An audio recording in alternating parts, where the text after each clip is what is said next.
Je déclare ouverte la deuxième séance plénière. The second plenary meeting of the high-level international conference for the peaceful settlement of the question of Palestine and the implementation of the two-state solution is called to order. The conference shall now continue its general debate. As announced in our letter dated 9th June, and in accordance with the modalities of the conference contained in GA Resolution 79/81, as well as indicated yesterday, statements delivered in the general debate should not exceed 5 minutes.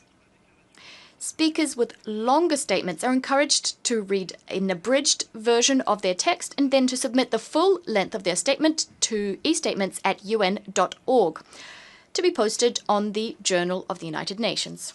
I now give the floor to His Excellency Ronald Ozzy Lamola, Minister for International Relations and Cooperation of South Africa.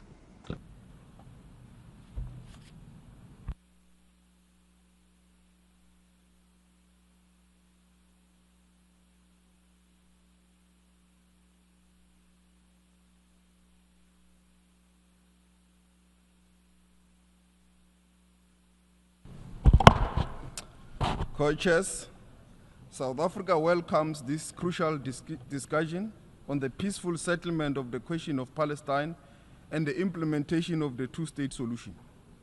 This conference takes place at a time when we are witnessing the destruction of Gaza, its people, and in real time.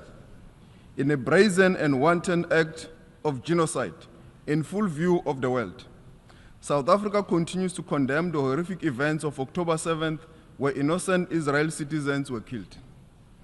Despite this challenging context, in which the international legal and multilateral system has been paralyzed and turned into a blunt tool, the focus today on a real path to lasting peace must prevail. The might is right doctrine can no longer be justified.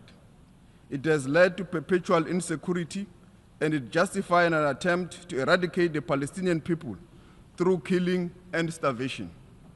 Co-chairs, South Africa hopes that this conference will plot a real path forward, based on concrete actions for the creation of a Palestinian state existing peaceful and side by side with the state of Israel, along the 1967 borders with East Jerusalem as its capital.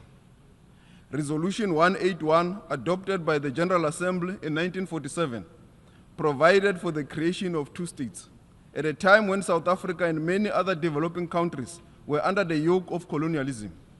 Many of us have attained our freedom and independence. However, the inalienable right to self-determination of the Palestinian people, guaranteed under international law, has remained elusive for close to 8 years. In the week preceding this conference, a concerning message was sent when the Israel Knesset adopted a motion calling for applying Israel's sovereignty over the occupied West Bank and the Jordan Valley, signaling the intention of Israel to annex this territory. This could effectively bury the two-state solution and continue with the blatant violation of international law, including UN resolutions and the ICJ rulings, which have given hope to the people of Palestine. Their hopes must not be in vain. Peace must prevail. Co-chairs, South Africa is anti-war and prefers dialogue over violence. South Africa would like to stress the following points as fundamental to restoring the credibility of the two-state solution. Firstly, all states must urgently recognize Palestine's statehood, and the territorial integrity and contiguity of Palestine should be established and respected. In this regard, South Africa welcomes the intention of the recognition of the State of Palestine by France as an important step towards achieving a two-state solution. Secondly, there cannot be peace while the very existence of the Palestinian people is being threatened by Israel's continued genocidal actions in Gaza and the forced displacement of Palestinians in the West Bank. This is part of a systematic pattern of injustice and oppression of Palestinians since the adoption of Resolution 181 and the subsequent Nakba in 1948. These actions must be condemned, and the UN Security Council must act to protect the Palestinian people in whole and in part. Thirdly, preserving the viability of the two-state solution must include promoting safeguards, such as the full respect for international law, including international humanitarian law and human rights law. It is necessary for the immediate and full implementation of resolutions of the United Nations and the provisional measures, as well as advisory opinions of the International Court of Justice, to be respected and to be implemented. Not only Israel, but all states must comply with our collective obligations under international law. We all have a duty to preserve the sanctity of international law and ensure accountability. It is against this backdrop that we have seen the establishment of the Hague Group and the recent meeting of the Madrid Group to elevate the primacy of international law, promote accountability, and ensure a just peace. Finally, all obstacles to two-state solutions should be removed. These include an immediate ceasefire and a commitment to peace process, the release of all hostages by Hamas and political prisoners by the State of Israel, the halting of illegal Israel settlement expansion, the removal of the illegal separation wall cutting across the occupied Palestinian territory, and the resumption of all international reputable human rights relief efforts and the reconstruction of Gaza, which of course can only take place once there is peace. Co-chairs, global attention is on this conference.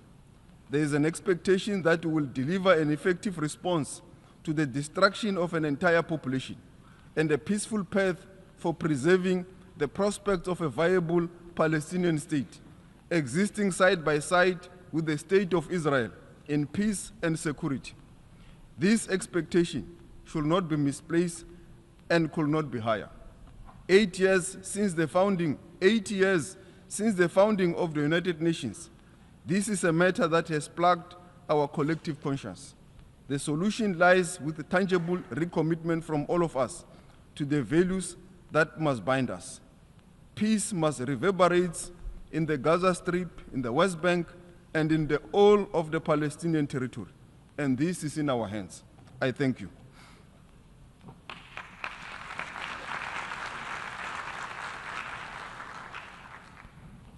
Je remercie. I thank the Minister for International Relations and Cooperation of South Africa. I now give the floor to His Excellency Paulo Rangel, Minister for Foreign Affairs of Portugal.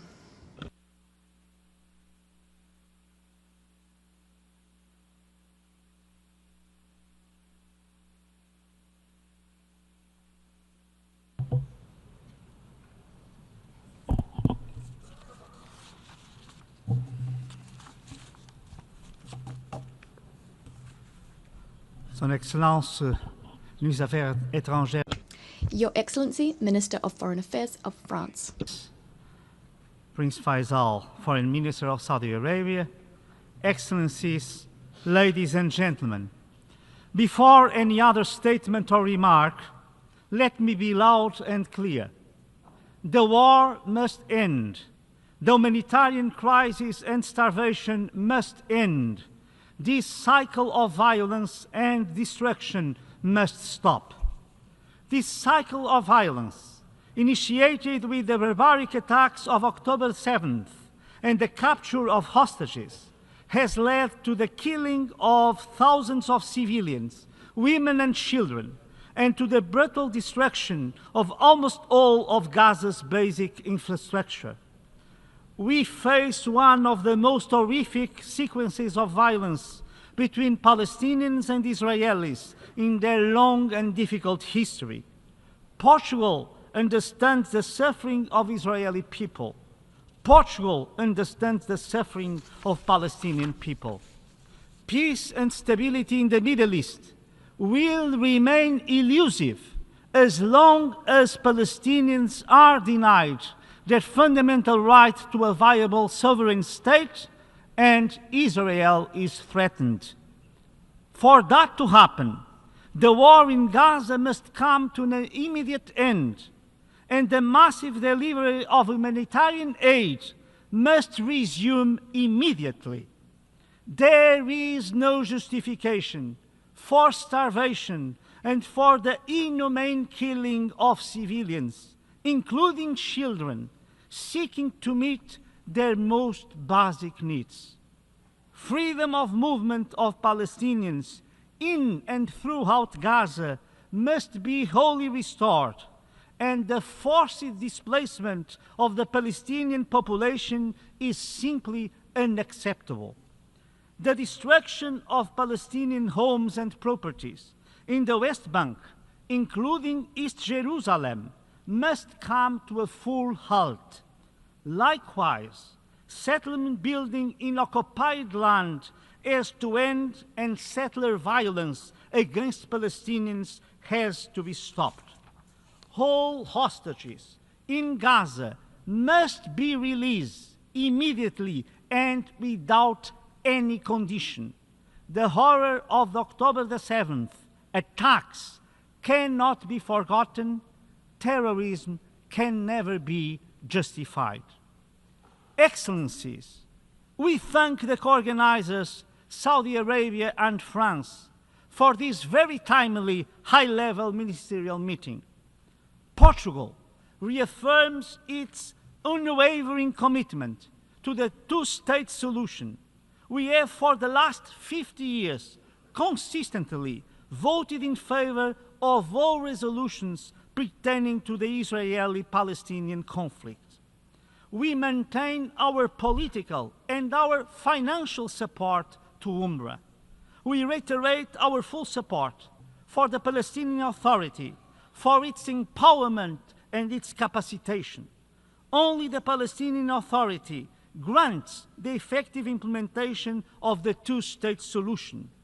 We repudiate any decision that entails or envisages the annexation or occupation of the West Bank or Gaza Strip, either it is full or partial. We welcome the Arab Recovery and Reconstruction Plan presented at the Cairo Summit.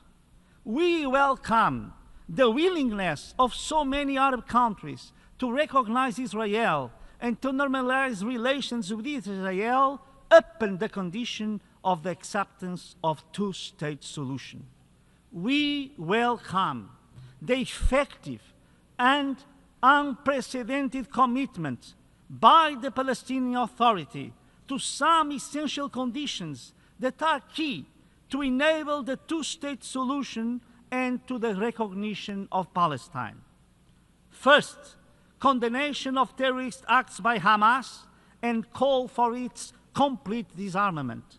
Second, call for the unconditional and immediate release of hostages and prisoners. Third, commitment to internal institutional reform and to the organization of elections in the near future. Fourth, acceptance of the principle of a demilitarized Palestinian state. 5, readiness to resume the full administration and control of Gaza Strip. And 6th, recognition of the State of Israel and its security needs. These commitments of the Palestinian Authority are truly meaningful. Actually, these commitments substantiate a new step towards the implementation of the two-state solution. There is no doubt that this declaration of the Palestinian Authority, combined with the new position of so many states of the region towards Israel and its right to existence, in the very context of this conference, marks a turning point. Excellencies, an old Palestinian proverb says, kinship is kinship, but humanity is closer. Indeed, may the lessons of such a long suffering in the Middle East finally inspire a renewed collective sense of humanity and belief in peace, so that, as written in the Pirkei Avot, the world can stand on 3 things: justice, truth, and peace. Palestinian wisdom tells us that humanity is closer than kinship. Israeli wisdom reminds us justice, truth, and peace are the pillars of the world. Only a Palestinian state living side by side with Israel in peace, security, and prosperity can bring justice, truth, and peace to humanity. The war must end. Death, captivity, illness, and suffering must stop.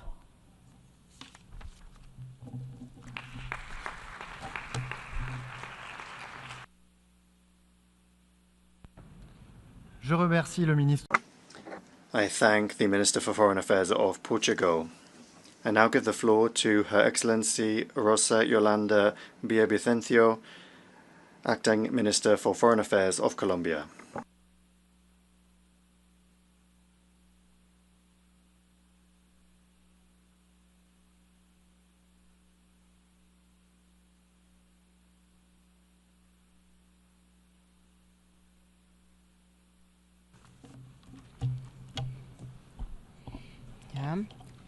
Buenos días.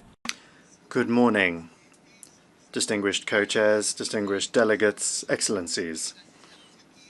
While we are meeting here, hundreds of people are dying in Gaza. The world is watching with horror as a campaign of ethnic cleansing is rolled out against children, women, older persons, the sick and wounded, a campaign that is violating the most basic norms of international law. July was the most deadly month for the population of Gaza in the past 18 months. According to reliable information, on average, more than 100 Palestinians were killed by Israel each day this month. 10,000 more people have been injured. The figures show that despite international pressure, Israel has increased its violence.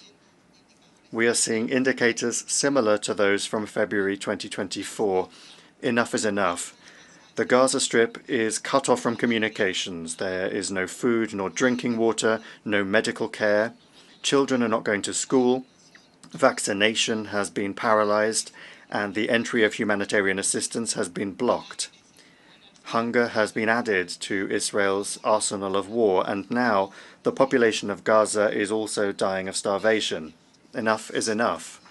And in the West Bank, settler violence, endorsed and encouraged by the occupying power, is imposing a regime of terror that openly defies international law. Enough is enough. We call for an immediate, permanent, and unconditional ceasefire and the end of the illegal occupation. We cannot remain indifferent in the face of the normalization of the systematic violation of the most basic norms of human coexistence. Enough is enough. With the disdain with which it has been addressing its international obligations, Israel is intending to destroy several decades of human progress, as reflected in the rules-based system that gave rise to the United Nations. The world cannot go back to tolerating the use of hunger as a method of war or apartheid as a system of segregation and exploitation. Enough is enough. Colombia reaffirms its historic support for a peaceful, just, definitive, and comprehensive political solution to the question of Palestine, one that is based on the solution of two states living side by side in peace and security within secure and internationally recognized pre-1967 borders, and recognizing the inalienable right to return of Palestinian refugees. But when we speak of the two-state solution, we have to be clear. This cannot be a cosmetic fix that legitimizes the occupation. The Palestinian state must be a viable sovereign political entity, and it must have the same conditions as any of the countries participating in this conference. It must possess its own government, the ability to defend itself and to protect its population, total jurisdiction over its territory and its airspace, control of its borders, and the chance to administer its natural resources.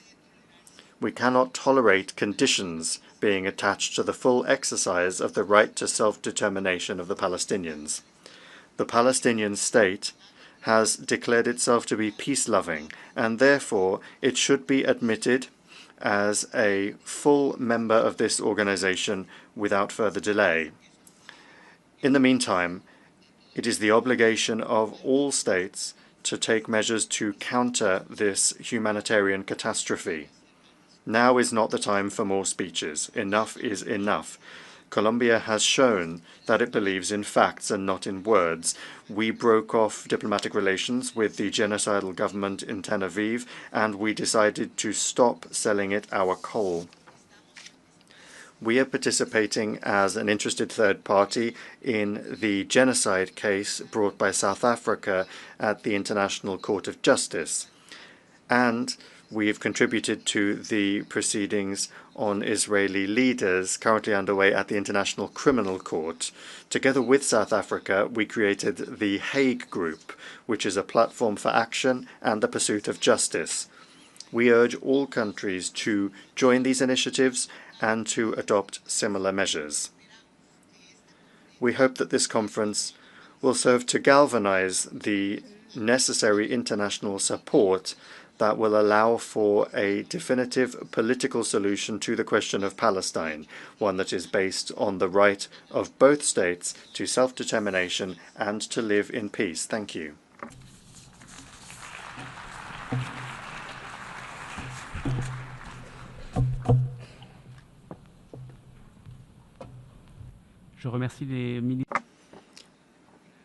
I thank the Acting Minister for Foreign Affairs of Colombia.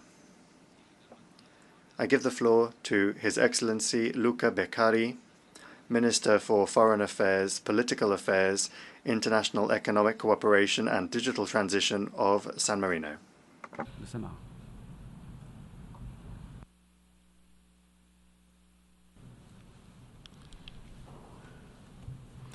Co-Chair, Excellencies, distinguished colleagues, on behalf of the Government of the Republic of San Marino, I would like to thank the Kingdom of Saudi Arabia and the French Republic for co-chairing this high-level conference at a time when the need for moral clarity and political courage has never been greater.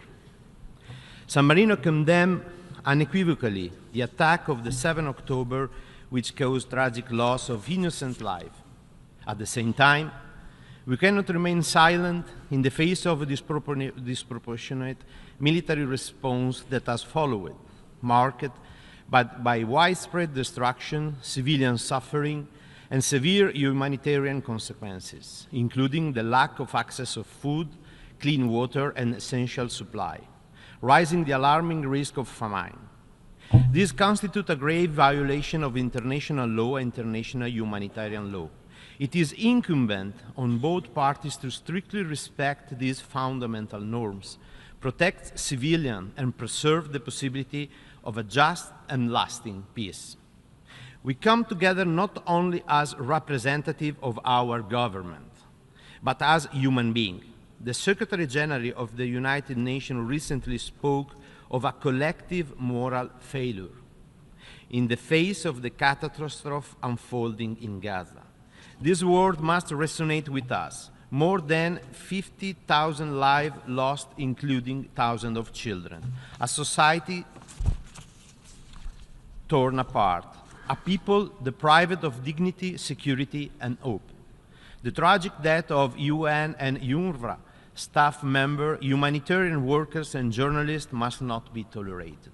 This is not only a political crisis. It is a test of our shared humanity. San Marino stands unequivocally for an immediate and lasting ceasefire, for unconditional release of hostages, for the protection of civilians, and for the full humanitarian access in accordance with international humanitarian law. At the same time, we are deeply concerned by the continued expansion of illegal settlement violence against civilians and other unilateral action in the West Bank, which threaten the viability of a future Palestinian state and undermine the prospect for peace. The unity and territorial continuity between the West Bank and Gaza under the Palestinian Authority are essential and any meaningful two-state solution. However, we must look beyond the immediate emergency. It is time to reignite the political horizon. San Marino reaffirmed is unwavering support for a two-state solution as a sovereign, independent, and viable state of Palestine, living in peace and mutual recognition alongside the State of Israel, both within secure internationally recognized border and with Jerusalem as a shared capital. We believe that peace is not only possible, but necessary and achievable if the international community acts with unity and resolve. In this spirit, we support a multilateral framework led by the United Nations, building on the Madrid Terms of Reference, the Arab Peace Initiative, and the Peace Day effort, underpinned by strong international guarantees and credible security arrangements for all. Co-Chair, on 15 May 2025, the Parliament of San Marino adopted unanimously an historical recommendation committing the government of the Republic to recognize the State of Palestine by the end of this year. This is not a symbolic act. It is an outcome of deep reflection and a principled stance grounded in the values that define our Republic: the rejection of war, the right of people to self-determination, and the primacy of international law. The recognition process has already begun. The Ambassador of Palestine has formally presented her letter of credence to the Captain Regent, our head of state. The next step will be the appointment of a San Marino ambassador accredited to Palestine, establishing full diplomatic relations. We will also continue to support Palestine's full membership in the United Nations, as well as to affirm the need of international organization presence to deliver full and safe humanitarian assistance, especially for children, women, and the most vulnerable. San Marino urges all nations to take coordinated and courageous steps. We cannot allow violence, despair, and extremism to shape the future. We must act now to build a peace grounded in dignity, accountability, and mutual recognition. Co-chairs, San Marino believe that the value of the just peace and human dignity know no border. We stand ready to accompany this irreversible process, ensuring full respect for international law, compliance by all, and sustained engagement through credible multilateral mechanisms. Let this conference be remembered not as a missed opportunity, but as a turning point. Let us replace cynicism with determination and silence with action, by implementing the two-state solution and by defining a common framework for the recognition of the State of Palestine, with clear, shared milestones that can encourage all nations to take meaningful steps forward. Thank you.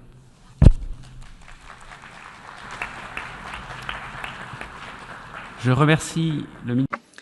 I thank the Minister for Foreign Affairs, Political Affairs, International Economic Cooperation and Digital Transition of San Marino. I give the floor to His Excellency Abdullah Ali Al Yahya, Minister for Foreign Affairs of Kuwait.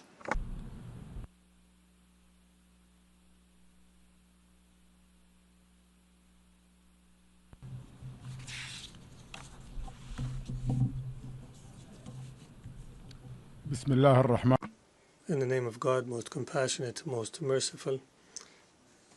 Your Highness, Prince Farhan Al Saud, Minister of Foreign Affairs of the Kingdom of Saudi Arabia, and Minister Barrot, the Minister of Foreign Affairs of the French Republic. Your Excellencies, distinguished ladies and gentlemen, may the peace of God be upon you.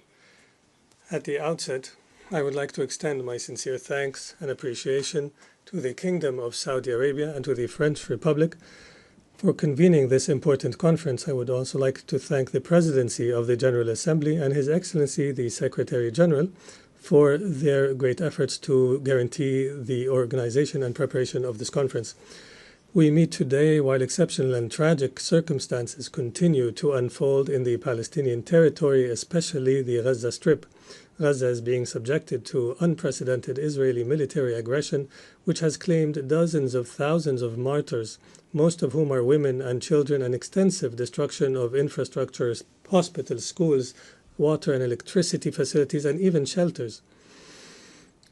The oppressive blockade on Gaza and the denial of food, medicine, electricity, and water have led to a humanitarian catastrophe that threatens the lives of more than 2 million people, most of whom are innocent civilians. This has exceeded a catastrophe that has become a challenge to the human conscience. The continued military aggression and the disregard for humanitarian and legal principles represents an inability of the international community to perform its duties, and it encourages impunity. Therefore, there is an urgent need for immediate and effective international action. And based on the state of Kuwait's historical and firm principles, we would like to reiterate the following positions. First, full recognition of the State of Palestine within the borders of June 4th, 1967, with East Jerusalem as its capital. In this context, we welcome the recent steps by several states to recognize the State of Palestine, and we call on the states who have not yet done so to do so as a basis for justice and peace. Second, immediate and comprehensive halt of the Israeli aggression against Gaza and all the occupied Palestinian territory, and to end the targeting of civilians and infrastructure, and to guarantee the non-recurrence of such crimes.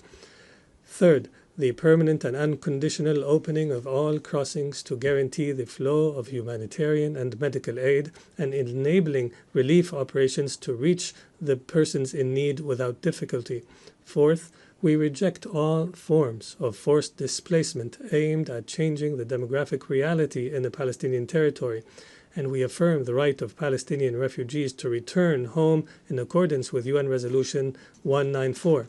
Fifth, supporting the Palestinian government and its institutions and expanding its authority over the entire Palestinian territory as a fundamental step in building an independent Palestinian state. Sixth, ensuring the protection of civilians, ending the violations, holding perpetrators accountable before the ICJ, and enabling the international justice mechanisms to guarantee the lack of impunity. Seventh, supporting all political and diplomatic efforts to revive the peace process in accordance with UN resolutions, the Arab Peace Initiative of 2002, and rejecting all policies that delay the two-state solution. Ladies and gentlemen, the State of Kuwait believes that a just and comprehensive peace cannot be achieved without ending the Israeli occupation and enabling the Palestinian people of gaining their legitimate rights. The time has come for the international community to end the recurring tragedy and to act to protect the innocent, to stop the aggression, and to end the siege and force the Israeli occupation to respect international humanitarian law. We are witnessing a tragic humanitarian situation that no living conscience can accept. Innocent people are killed at the gates of hospitals, and Gaza is being deprived of water, food, and medicine. Will there be a savior? Will there be a supporter for the people of Gaza? May the peace of God be upon you.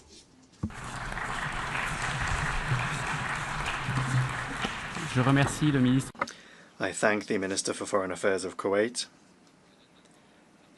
I give the floor now to His Excellency Mr. Tauhid Hussain, Advisor for the Ministry of Foreign Affairs of the Interim Government of Bangladesh.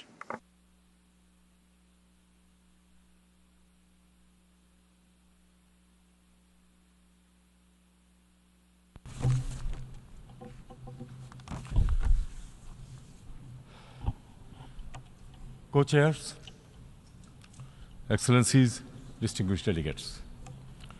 At the outset, I thank the co-chairs, France and Saudi Arabia, for convening this high-level conference at the time when unity and urgency are more important than ever in advancing the discourse on peace and justice in Palestine. In this respect, I also commend the unwavering commitment and diligence of the 8 working group members. Excellencies, Bangladesh approaches this conference with moral clarity and a solemn sense of responsibility. Our Constitution commits us to stand with those who face oppression and affirms the right of people of to self-determination. From our liberation war in '71 to the recent mass uprising in July and August last year, the people of Bangladesh always pursued the right to self-determination. That legacy shapes our empathy and enduring solidarity with the Palestinian people in their legitimate aspirations for an independent, sovereign state. Co-chairs, we reaffirm our steadfast support for the establishment of a viable and independent state of Palestine based on pre-1967 borders with East Jerusalem as its capital. We believe peace in the Middle East cannot be achieved without justice for Palestine, and justice cannot be delivered without implementing the two-state solution, the only viable and internationally recognized path forward, based on international law, relevant UN resolutions, and the aspirations of the people of Palestine. We strongly endorse the initiative of the Global Alliance for the implementation of the two-state solution. The consensus must now be translated into concrete, time-bound action. Excellencies, to turn this vision into reality, we must urgently address two core challenges. First, the conditions on the ground. A just and meaningful two-state solution requires a clear and contiguous Palestine territory. Today, that possibility is being disrupted through the expansion of illegal settlements in West Bank and the systematic erosion of Palestinian presence in East Jerusalem. Bangladesh calls for full compliance with international law in line with the advisory opinion of the International Court of Justice issued on 19 July 2024, ending Israel's unlawful presence in the occupied Palestinian territory. Second, flagrant violation of international humanitarian law unfolding since October 2023, which is unprecedented in scale and gravity. More than 58,000 Palestinians have lost their lives and many more have been injured, most of them women and children. Schools, hospitals, and aid camps are under attack by IDF, with countless bodies lying beneath rubble in Gaza. We are undoubtedly witnessing one of the gravest genocides of our time. Bangladesh condemns this genocidal killing in Gaza and calls for accountability of the perpetrators. Use of starvation as a weapon by Israel is absolutely not acceptable. Co-chairs, words alone will not heal the sufferings of the Palestinian people. Our actions must be visible. From this conference, we simply cannot go back to where we were. Our topmost priority should be executing an immediate and unconditional ceasefire in Gaza, and to ensure the urgent, sufficient, and unhindered delivery of essential supplies and services throughout the Gaza Strip. UNRWA should be strengthened, and any attempt to hinder its operations should be resisted. Civilians, aid workers, and medical personnel must be allowed immediate, safe access. We also need to mobilize new resources and funding to address the humanitarian crisis and to implement an effective and sustainable reconstruction of Gaza. We stand ready to join any UN-led efforts for rebuilding Gaza by deploying personnel to support humanitarian and future reconstruction plan. Co-chairs, we reiterate our call for the full recognition and membership of the State of Palestine in the United Nations. The implementation of the two-state solution must begin now. We must act with urgency and courage to uphold international law, international humanitarian law, and the UN Charter. Let us reaffirm our collective commitment and take our position to the right side of history. Thank you all.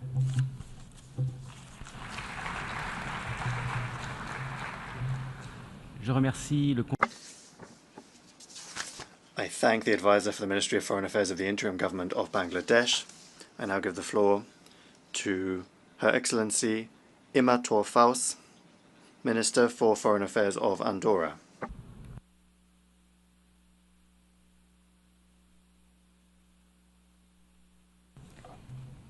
Monsieur le Président, Co-chairs, Excellencies, ladies and gentlemen. At the outset, I would like to welcome the convening of this high-level conference at a time when, following almost 2 years of war in Gaza, the suffering of civil society is at fever pitch. At a time when the world is deeply upset by the humanitarian situation in the region, we, representatives of United Nations member states have a moral and a political duty to establish the conditions for lasting peace in the Middle East, a region which is undergoing this ordeal for decades now. The time has come to settle the question of Palestine. This settlement, in our view, can only occur through the implementation of the two-state solution. Andorra fully supports this solution, a solution underpinned by international law and the conditions set forth inter alia in successive United Nations resolutions as well as the Madrid Peace Initiative. Andorra, drawing on its 700-year history of peace, has historically been deeply committed to the principle of neutrality. Over the last 2 years, we've followed with great disquiet the situation unfolding in the Middle East, and in particular the situation in Gaza. Repeated violations of international law as well as humanitarian law have led us to a position of active neutrality. We firmly and repeatedly condemned the terrorist attacks perpetrated by Hamas in Israel on the 7th of October 2023. We've called for the release of hostages. At the same time, we've expressed deep regret at just how violent the response to these attacks is. We also regretted indiscriminate attacks on civilians, which have claimed the lives of almost 60,000 people, the majority of them women and children. This spiral of violence has resulted in a catastrophic humanitarian situation, with access to civilians already facing a terrible situation obstructed. The situation is, let me repeat it, unbearable. Andorra would like to once again call for an immediate and lasting ceasefire, as well as respect for international humanitarian law, as well as the unconditional release of all hostages. We've supported the resolutions adopted by the United Nations General Assembly, resolutions calling for the protection of civilians, for a guarantee of safe and unfettered access for humanitarian aid going into Gaza, as well as for the protection of humanitarian personnel in accordance with international law. Against this backdrop, we'd like to reiterate our full support for UNRWA, which has many of its humanitarian workers among the victims. In our view, UNRWA remains an indispensable actor in the field. Ladies and gentlemen, aggression is never the solution. Violence is never the answer. Terror is never the solution. The solution lies in dialogue. The solution requires respect for international law. Andorra has already spoken in favor of Palestine becoming a fully fledged member of our organization. Constructive dialogue, bringing together all actors under the same conditions, bringing them to the table, can only be of benefit for a lasting solution. We stand ready to take an additional step. Our government is working so that in the near future we can be in a position to recognize the state of Palestine. Co-chairs, since the adoption of Resolution 79/81 by the General Assembly in December of last year, the 8 working groups working under your auspices have considered the various aspects paving the way for peace in the Middle East on a viable and robust basis. As we prepare to celebrate the 80th anniversary of the United Nations, it is high time to renew and to reiterate our commitments to the principles enshrined in the United Nations Charter. This conference is the time to prove that we are actors forging effective and inclusive multilateralism. Multilateralism which goes beyond our differences and allows us to come up with solutions to complex crises. I stand convinced that we will manage to garner the necessary consensus to achieve a viable solution, together with a realistic roadmap and the means for effective action. I thank you.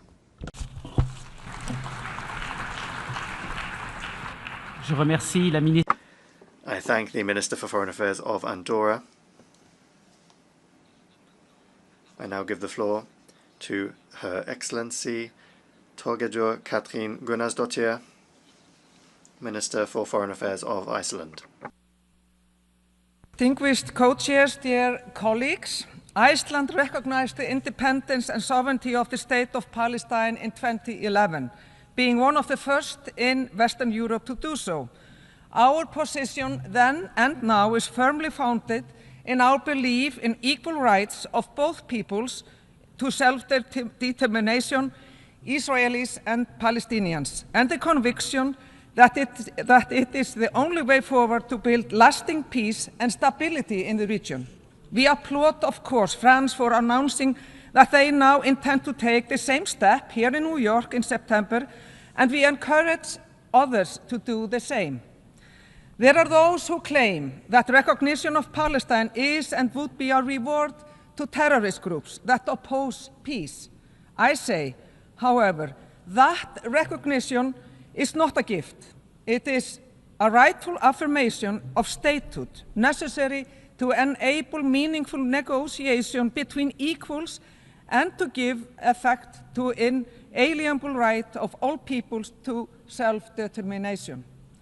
Mr. Chair, looking back in history, while the conflict which followed the vote in the UN back in 1947 caused great pain and suffering, it also gave rise to the State of Israel and came to represent the fulfilled right of the Jewish people to their own state and their right to self-determination.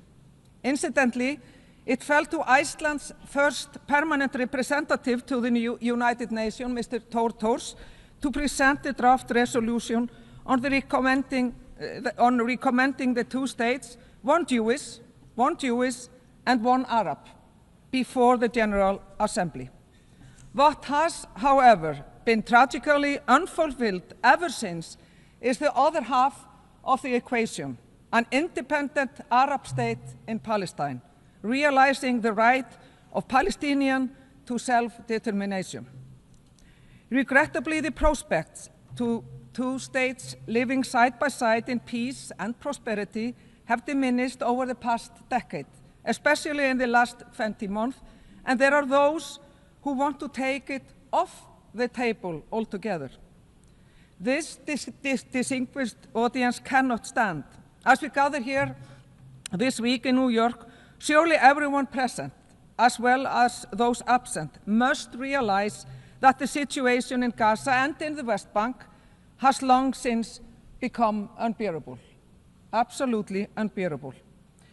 We simply cannot continue in the same way. We need to turn to the solution recognized as the only sustainable solution to this most difficult of issues, the two-state solution.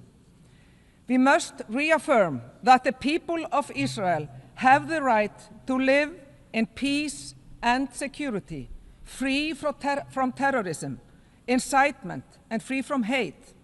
And equally, the Palestinian people also have the right to live in dignity, with sovereignty, on their own land, within internationally recognized borders, free from violence, oppression, and occupation. Mr. Chair, Iceland condemned in the strongest terms the heinous terrorist attack by Hamas on 7th of October 2023, and we continue to demand the immediate and unconditional release of all hostages.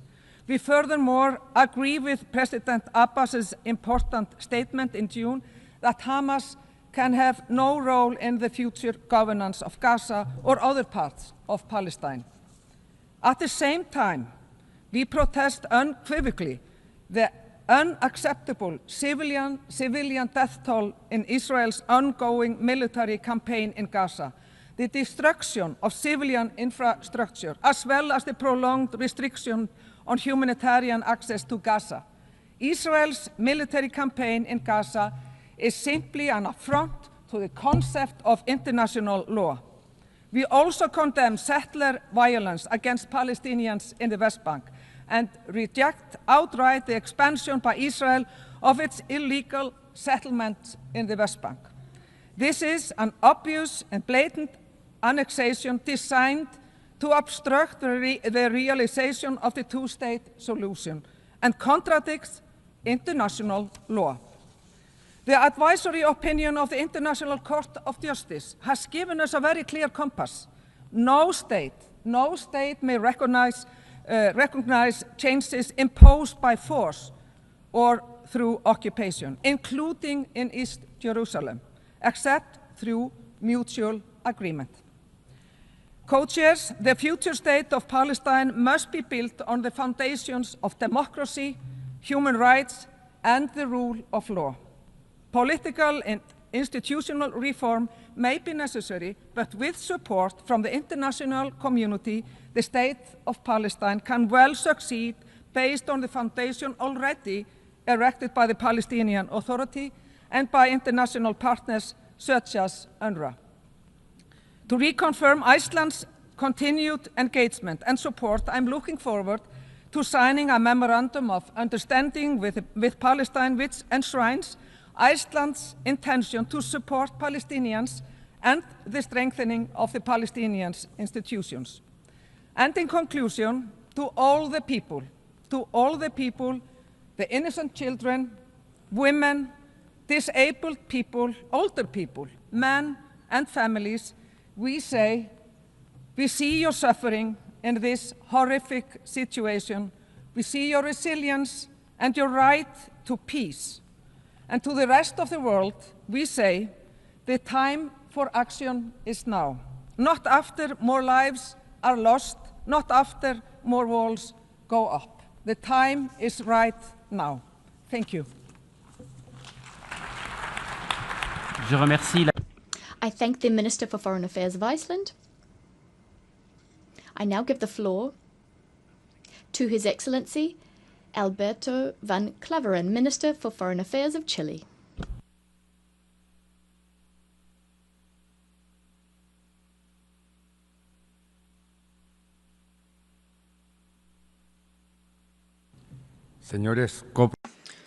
Mr. Co-Chairs, Your Highness, Excellencies, allow me to begin by expressing the thanks of the Government of Chile to France and Saudi Arabia for convening this conference and for your leadership in the organization of this process. The tragedy that we have been experiencing since the 7th of October 2023, following the brutal terrorist attack by Hamas against Israel, has cruelly made plain the urgent need to break the cycle of violence that the region has been in for decades. Chile robustly condemned that attack and called for the immediate release of the hostages. And it has also condemned all forms of violence against civilians without distinction, including the indiscriminate attacks on the Palestinian population in Gaza, whose suffering today is intolerable. International humanitarian law establishes clear limits, even in wartime. No self-defense can justify collective punishment, the systematic destruction of civil infrastructure, or the denial of humanitarian assistance. The images of women, children, and older persons caught under fire, killed while waiting for assistance, or attacked in places of worship, such as the Catholic Holy Family Church, require us to raise our voices and act. The international community cannot remain indifferent. There is an urgent need to establish a permanent, immediate ceasefire that puts an end to the hostilities, one that allows for unrestricted humanitarian access, and above all, which opens the way for a definitive political solution based on international law and the binding resolutions of this organization. Chile recognizes and values the mediation efforts carried out by Egypt, Qatar, and the United States, and reaffirms its full support for the work of UNRWA, the importance of which in Gaza is irreplaceable. Its neutrality was validated by the recent external review, and it is essential that states ensure its ongoing financing. At the same time, It is essential that we strengthen Palestinian institutions, which will have to take on greater responsibilities for civil administration and reconstruction. In the light of Resolution 1325 on women, peace and security, Chile also calls for the contribution of women as relevant actors when it comes to peace. Co-chairs, the two-state solution is not an abstract aspiration. It is a commitment made by the international community more than 7 decades ago, enshrined in multiple resolutions of the General Assembly and the Security Council. Regrettably, today, its viability is in jeopardy. The situation in the occupied West Bank, where acts of violence against civilians continue alongside the worrying expansion of illegal settlements, constitutes a grave threat to international law and to any real possibility for lasting peace. The advisory opinion issued by the International Court of Justice in July 2024 unequivocally reaffirmed the illegal nature of these practices. Chile actively participated in that case and fully supports the court's conclusions. We urge all states and international organizations to take them on board and to put them into practice. Moreover, Chile intervened before the International Court of Justice in the case brought by South Africa under the Convention for the Prevention and Punishment of the Crime of Genocide, and, together with Mexico, issued a referral to the International Criminal Court to strengthen the investigation into presumed war crimes and crimes against humanity. Our commitment to international justice and to the protection of human rights is unwavering. We also recall that Resolution 2735 of the Security Council prohibits any demographic or territorial change in Gaza. The unity, contiguity, and integrity of the occupied Palestinian territories must be respected. We call upon the government of Israel to immediately stop the expansion of settlements in the West Bank and to fulfill its obligation as occupying power to effectively protect the civilian population under its control. Mr. Co-Chairs, the only sustainable path towards just and lasting peace in the Middle East is the solution of two states living together in peace and security within secure, mutually recognized and agreed borders, and with Jerusalem as the future shared capital. There can be no security for Israel nor dignity for the Palestinian people if there is not mutual recognition of their fundamental rights. Thank you.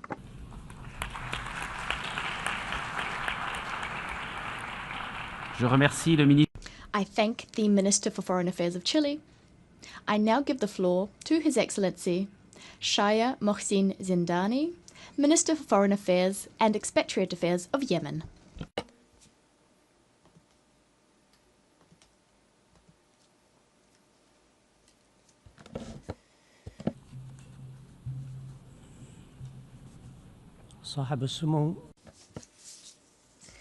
His Highness Saudi Foreign Minister Prince Faisal bin Farhan Al Saud,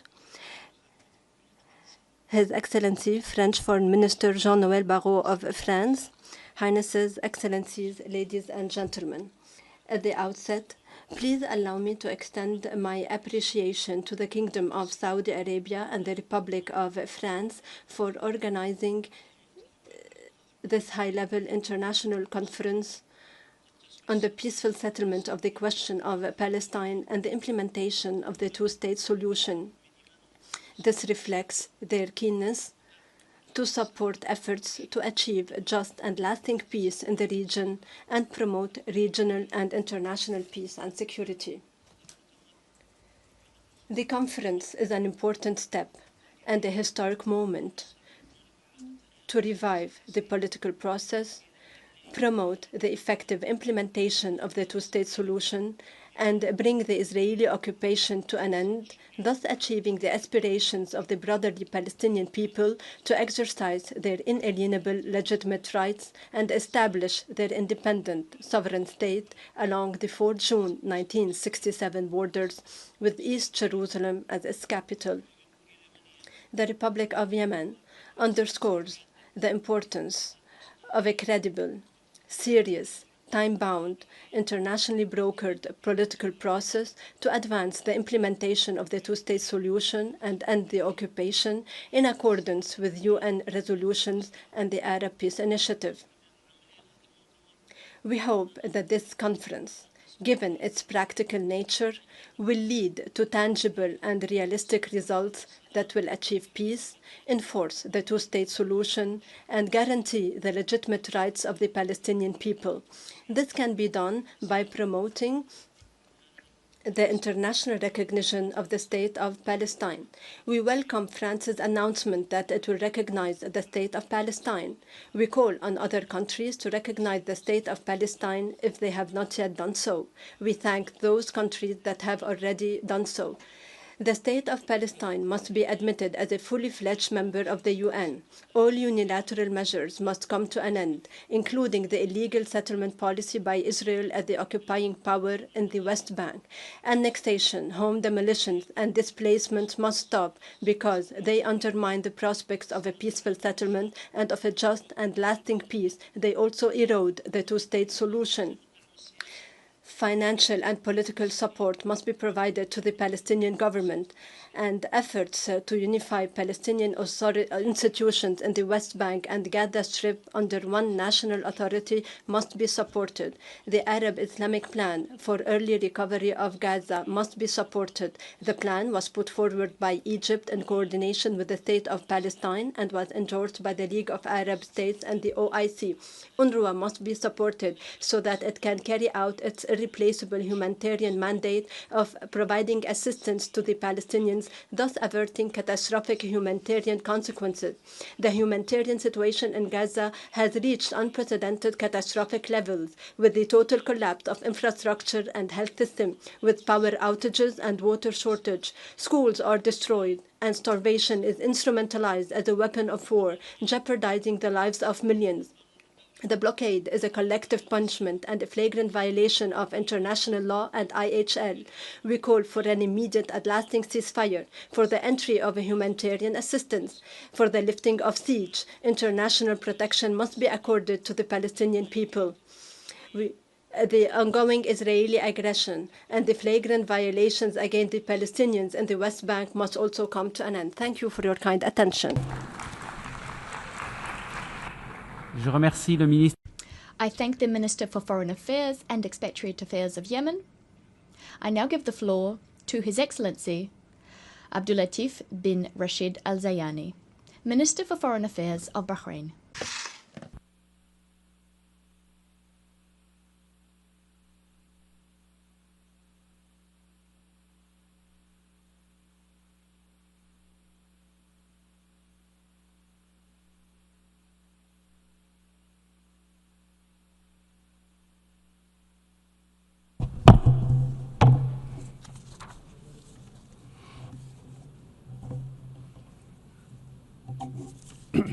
Bismillah ar-Rahman ar-Rahim. In the name of God, most gracious, most merciful, His Highness Prince Faisal bin Farhan, His Excellency Mr. Jean-Noël Barrot, His Excellency Secretary General of the United Nations, distinguished guests, may God's peace and blessings be upon you.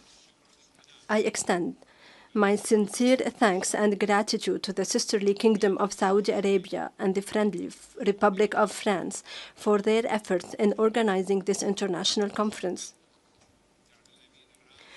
We appreciate the support provided by the Secretary General of the United Nations for initiatives that create a conducive environment for peace in the Middle East. At the outset, we emphasize that the Kingdom of Bahrain has always been a champion of peace and security, calling for a stable and secure environment where all peoples of the region can flourish regardless of their religious, sectarian, ethnic, or ideological differences. The Kingdom of Bahrain believes that the legacy we leave for future generations is rooted in ensuring security, stability, and prosperity. Its achievement depends on our collective ability to confront ongoing challenges, mainly the Palestinian-Israeli conflict. This chronic, tragic issue has hindered regional peace and stability and impacted many countries. We, in the Kingdom of Bahrain, recognize that a just and lasting solution can only be achieved through direct negotiations and diplomatic dialogue between all parties, leading to the establishment of an independent Palestinian state coexisting peacefully with Israel.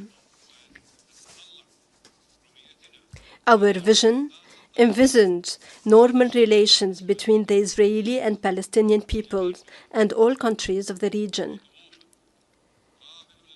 This ambition can be achieved with good intentions and if everyone commits to the goal of achieving sustainable peace. To advance this vision, we urgently call for an immediate ceasefire in the Gaza Strip, prioritizing humanitarian relief and the swift release of hostages. The current humanitarian crisis underscores our shared responsibility to safeguard human dignity and the fundamental rights to life, liberty, and security for all peoples of the region. This noble call was echoed during the Bahrain summit in May 2024, when Arab leaders gathered in the Kingdom of Bahrain under the chairmanship of His Majesty King Hamad bin Isa Al Khalifa. The summit reflected the leaders' collective commitment to a peaceful solution to the Palestinian-Israeli conflict through the convening of an international conference that facilitates negotiations between all concerned parties. The Kingdom of Bahrain calls on you to strengthen mutual cooperation, overcome differences, and focus on our shared goals of peace, stability, and prosperity.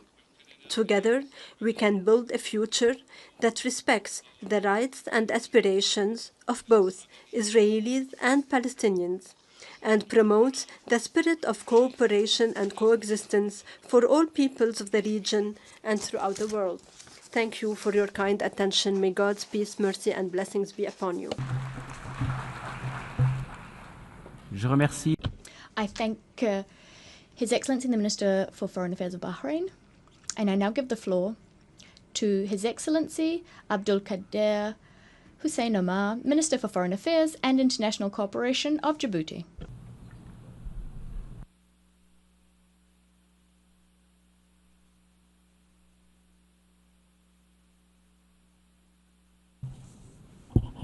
بسم الله الرحمن الرحيم. سمو الأمير فيصل فرحان آل سعود وزير خارجية المملكة العربية السعودية الشقيقة. In the name of God, most compassionate, most benevolent. République française. Excellencies, Ministers, Secretary General, co-chairs, distinguished delegates.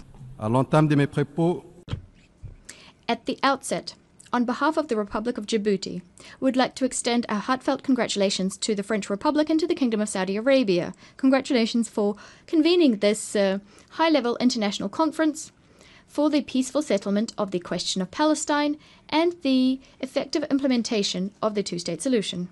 We'd also like to thank the co-chairs for their commitment and for preparing the 3 round tables. We hope that the roundtables will result in concrete and action-oriented proposals. The Republic of Djibouti stands convinced that the lasting settlement of the Israeli-Palestinian conflict lies in meticulous respect for international law by all actors, first and foremost, Israel. أصحاب السمو والمعالي والسعادة. Your Highness, Excellencies, co-chairs, ladies and gentlemen, the Republic of Djibouti, its leadership and its people have stood firm on Palestine on a just solution. We've supported the two-state solution very clearly. That is the only viable choice that can put an end to the occupation and uphold the rights, as well as the security of all people in the region. Here, we would like to reiterate that security can only be built, cannot be built on injustice. Stability cannot be imposed by sieges. You need justice to achieve peace, serious negotiations, and sincere policies. We cannot remain silent given what's happening today in the Gaza Strip, an inhuman tragedy of unbearable proportions, a deep wound in our universal conscience, an affront to the fundamental values on which our international order rests. The suffering we've been witnessing has robbed humanity of its very meaning, of its substance. That is, knowing how to stand up and reject injustice. This throws into sharp relief the dramatic failure of our collective conscience, faced with young lives cut short, the suffering of families, the targeted destruction of hospitals, schools, and homes, and this during an unbearable blockade which has claimed innocent lives. This is morally unacceptable, legally unjustifiable, and humanly intolerable for humanity. It's a flagrant violation of international humanitarian law and the fundamental principles of human dignity, as well as of our shared responsibility. It is long overdue for the international community to take action, not to further its own interests or out of some calculus, but out of duty, out of loyalty for the principles of justice, peace, and the responsibility we solemnly shoulder. Excellencies, ladies and gentlemen, the lasting settlement of the Arab-Israeli conflict cannot forgo a return to the foundations laid down in the Arab Peace Initiative adopted in 2002. This initiative, supported by all Arab states, is a constructive and balanced framework. Today, it is an unavoidable model for any just and comprehensive solution that is in keeping with international law. It's also worth recalling the importance of the advisory opinion issued by the International Court of Justice on the 19th of July 2024. This is a legal milestone of great importance. Through the opinion, the court clearly determined the imperative legal principles framing the consequences of the policies imposed by Israel in the occupied Palestinian territory, including East Jerusalem. This opinion reinforced not only the legitimacy of the rights of the Palestinian people, but also committed the entire international community to take stock of the consequences thereof. In this spirit, we call on all states to fully respect their legal obligations, an indispensable precondition for the emergence of a lasting, just solution in keeping with international law. We urge on all those who haven't yet done so to immediately recognize the state of Palestine, following in the footsteps of 148 states who have already done so, in keeping with their duty to support the right of the Palestinian people to self-determination. I'd also like to seize this opportunity to renew the congratulations issued by His Excellency Ismail Omar Guelleh of the Republic of Djibouti to his counterpart, President Emmanuel Macron, on the announcement of the official recognition of the State of Palestine by France at the upcoming session of the General Assembly. This historic decision, taken at a crucial moment for the Palestinian people, helps to build up the momentum towards lasting peace. Excellencies, ladies and gentlemen, on the diplomatic front, Djibouti calls on all states to resolutely commit to the objectives of this conference and to actively support the implementation of the two-state solution. This solution remains the only viable path to a peaceful settlement that would guarantee the existence of two sovereign and independent states living side by side within 1967 borders, living in peace and security.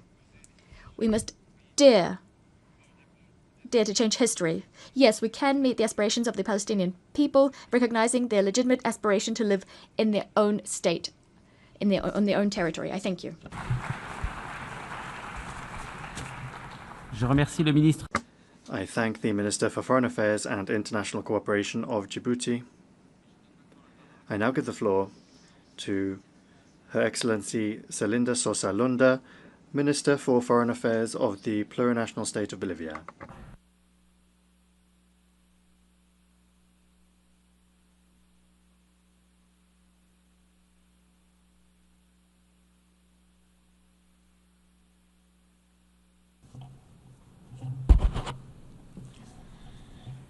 Muchísimas gracias. Thank you very much. In particular, I would like to thank the co-chairs from France and Saudi Arabia for having made this meeting possible, together with the many representatives of member states that are present here today in this assembly. I would like to greet my fellow foreign ministers, ambassadors, and each and every one of the delegates that have come here today, because the greatest value that brings us here is the right to life and the right to live in peace in this world that we share. My brothers, co-chairs, I would like to express the greetings from our brother, President Luis Arce Catacora, and above all from the Bolivian people. Today, on behalf of this people of peace, I make an urgent appeal for an immediate ceasefire and an immediate end to the genocide being experienced by the brother people of Palestine. We would like to reiterate our firm stance on the two-state solution. We consider it to be the most just and lasting path towards peace for these brotherly peoples. This vision is based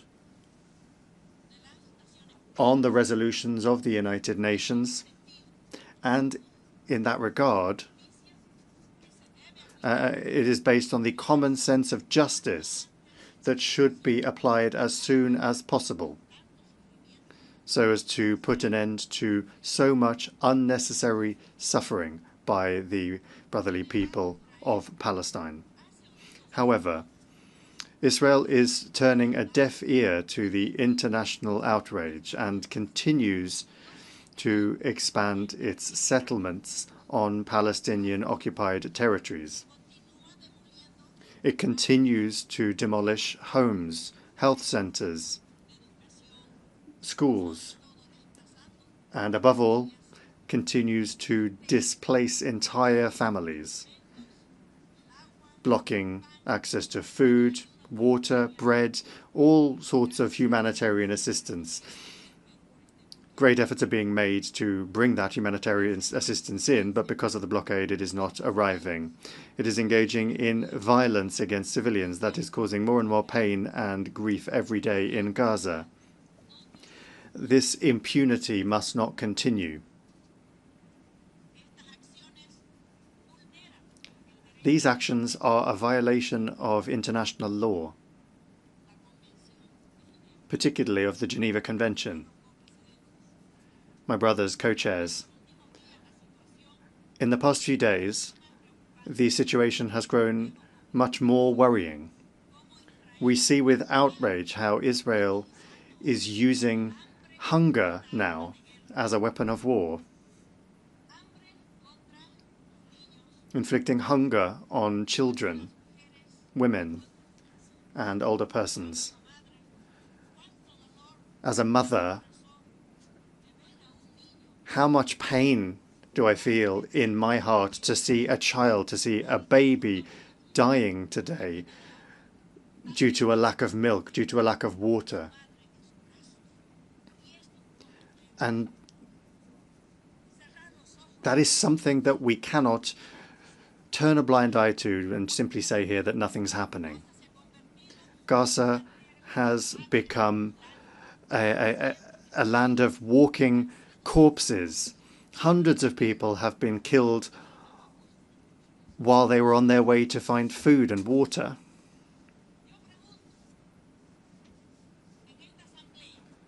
I would like to ask in this assembly, civilians, children, older persons, the press, and United Nations officials themselves, when did they all become targets in war? How much have we done as human beings to stop this catastrophe that is playing out in Palestine? What is happening in Gaza is a humanitarian catastrophe, and it must be stopped immediately.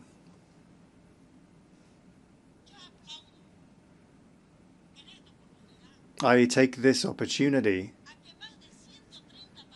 to applaud the fact that more than 130 countries are here today, so that this voice can be heard, so that this voice can be raised up, and so that this does not just become yet another meeting of the United Nations General Assembly, but rather to make sure that it is a meeting with results, so that tomorrow we don't continue to hear about children dying of hunger, women and men dying of hunger.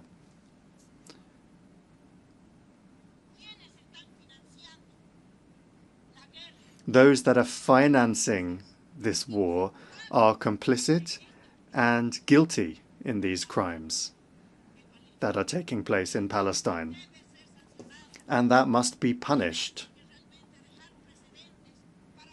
We have to really establish precedents so that this is never repeated again in any other country, and so that we do not have to bear this on our shoulders once again. And for that reason, we propose two measures. First of all, we propose that all countries here present speak out about the situation of hunger, and that we decide that the UN formally declare the need for measures to be taken, relevant measures, to truly stop this situation of starvation that is being used currently as a weapon of war by Israel. And secondly, for the International Court of Justice to sanction Israel for the crime of subjecting our brothers and sisters from Palestine to hunger, to starvation. Co-chairs, this situation requires firm decisions to be taken. We should not just focus on palliative measures.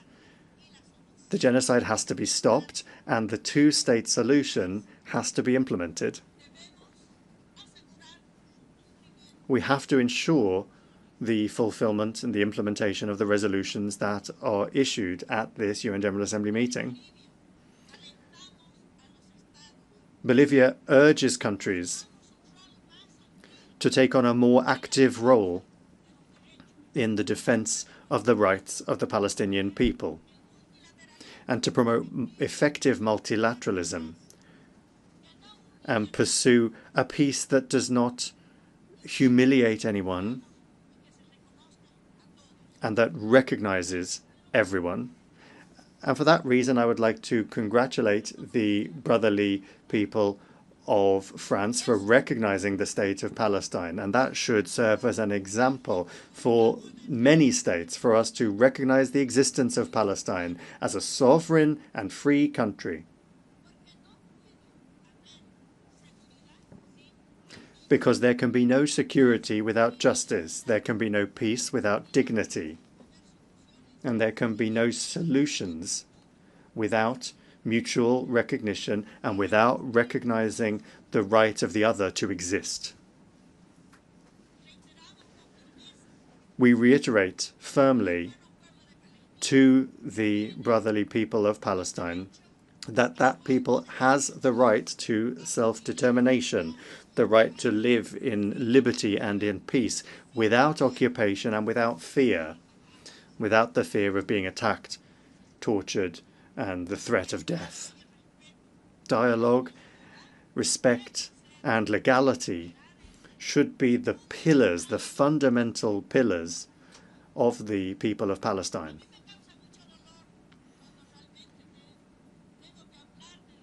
It causes me a great deal of pain when I have to speak about the people of Palestine.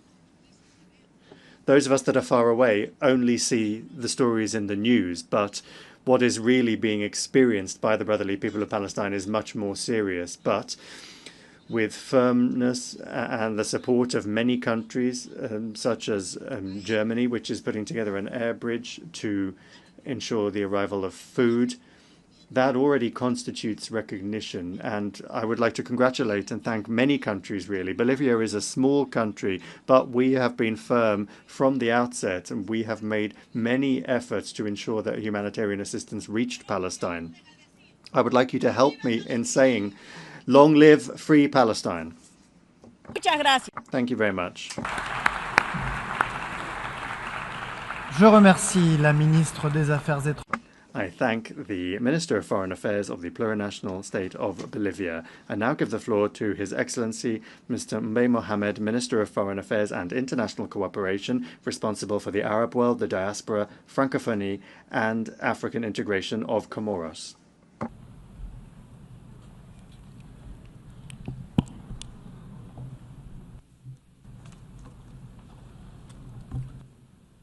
Monsieur le Co-Président, Distinguished co-chairs, Secretary General, President of the General Assembly, Your Excellencies, all protocols observed. Ladies and gentlemen, Salam alaikum. In 2015, in this same house, a symbol of diplomacy, living together, and international law, global goals were adopted so as to eradicate poverty, protect our planet, and ensure that all humans live in peace and prosperity, that they will live in peace and prosperity by 2030. A decade later, as we inch closer to the 2030 horizon, a deadline we fixed ourselves for offering humanity the right to live in peace and prosperity without any distinction based on race or religion. At this time, the Palestinian people is confronted with a choice between death by bombs or death by hunger. Every day, men, women, and children are dying, while we cannot take action to stop this genocide unfolding before our very eyes. Excellencies, ladies and gentlemen, today, even the deaf hear the cries of Palestinian children. The blind can see the bloodbath, the deprivation and desolation of the Palestinian people. Excellencies, ladies and gentlemen, this meeting comes at a crucial point for peace and security in the Middle East. It reflects the renewed will of the international community to revive the peace process on just, equitable, and lasting foundations in keeping with international law and relevant United Nations resolution. Right now, the world has its eyes upon us at a time when international law, a sentinel, a guarantor of global peace and security, is being trampled like never before. It's as if our world had become a wilderness where might makes right. A world which seems to have lost its soul, the soul of our humanity, a world which is lost. So today, when all hope is permissible, will we be able to meet the legitimate expectations of this people, which calls for its right to life, simply to life, to dignity and to hope. A people the suffering of which is the mirror of our collective failure to guarantee peace and justice. The solution proposed by the United Nations, that is, a Palestinian state living peacefully side by side with Israel, is the only way forward. Excellencies, ladies and gentlemen, my country, the Union of the Comoros, is loyal to its principles, respect for international law. We'd like to solemnly reiterate our unswerving support to the two-state solution with East Jerusalem as the capital of the state of Palestine. Excellencies, ladies and gentlemen, the Union of the Comoros welcomes the convening of this international conference, co-chaired by France and Saudi Arabia under the auspices of the United Nations. A meeting being held just a few weeks before the 80th session of the General Debate of the General Assembly. Given the pace of massacres being perpetrated against the Palestinian people, by the time the next General Assembly takes place, we risk having on our conscience the fact that we didn't manage to act to save thousands of innocent lives. Thus, we are duty-bound to come out of this conference with the deepest conviction that we resolutely placed the future of the Palestinian people atop our international agenda. Excellencies, ladies and gentlemen, for decades now, voices have cried out to denounce the injustice being subjected on the Palestinian people. After decades of suffering endured by the Palestinian people, the time for truth and action has come. This conference, will it be one which recognizes the right to life and justice for the Palestinian people, or will it be one characterized by ineffectual speeches, shorn of any immediate prospects? Ladies and gentlemen, regardless of what the answer is, one thing is certain. Someday, history will judge us.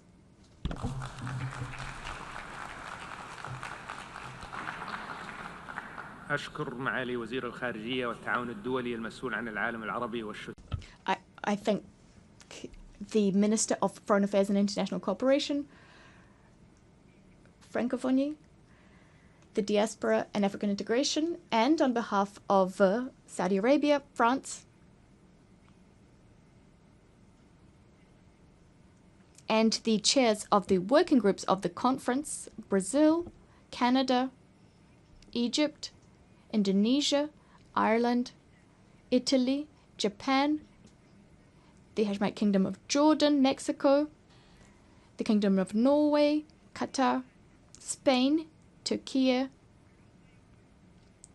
the United Kingdom, the European Union, the League of Arab States, on behalf of all of these, to adopt the outcome document and its annexes as per Resolution 79/81 adopted on the 3rd of December last year. The outcomes are in fact proposals across the humanitarian,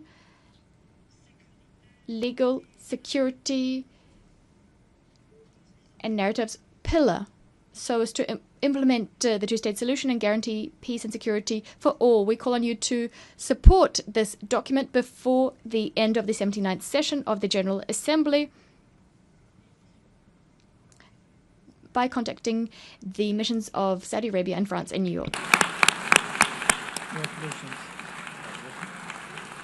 Bon travail. والآن أعطي الكلمة إلى سعادة توسكاسا أويومورا الممثل. I now give the floor to His Excellency Tsukasa Uemura, Special Representative of the Government of Japan, Special Envoy of the Government of Japan for the Middle East Peace.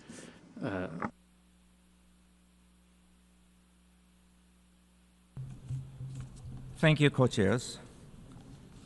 We extend our sincere gratitude to France and Saudi Arabia for their leadership in convening this high-level conference. In collaboration with Norway, our trusted partner and co-chair of the Working Group 4, we have engaged in vital discussions on practical measures to enhance the economic viability of the Palestinian state as part of our collective efforts toward a two-state solution. Co-chairs, Excellencies, the people of Gaza are enduring a grave humanitarian crisis marked by hunger and malnutrition. The conflict, now spanning a total of 21 months, have caused significant loss of lives, including innocent civilians and aid workers, such as staff from UNRWA. This is a profound tragedy. Humanitarian aid must never be contingent on political or military considerations. It is imperative that the United Nations and humanitarian agencies can operate independently and impartially. In this regard, we reaffirm that UNRWA continues to play an indispensable role in supporting Palestine refugees across the region. Co-chairs and Excellencies, Japan reiterates our urgent call for Hamas to immediately and unconditionally release all remaining hostages. In the meantime, Japan firmly opposes any action that undermines the realization of a two-state solution, including the potential reoccupation of Gaza and the expansion of settlement activities in the West Bank. It is critical that all parties seize the momentum generated by this conference, renounce military solutions, and work earnestly towards the resumption of the Gaza ceasefire and the broader peace process. أصحاب السمو والسعادة زملائي الأعزاء. Highness, Excellencies, dear colleagues,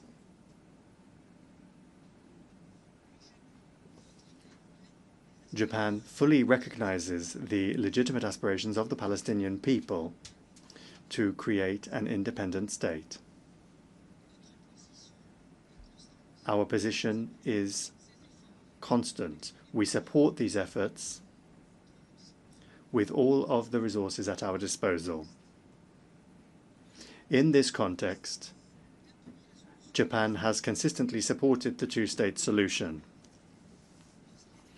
And when it was a member of the Security Council last year, it voted in favor of the resolution supporting the request from Palestine to become a fully fledged member of the United Nations.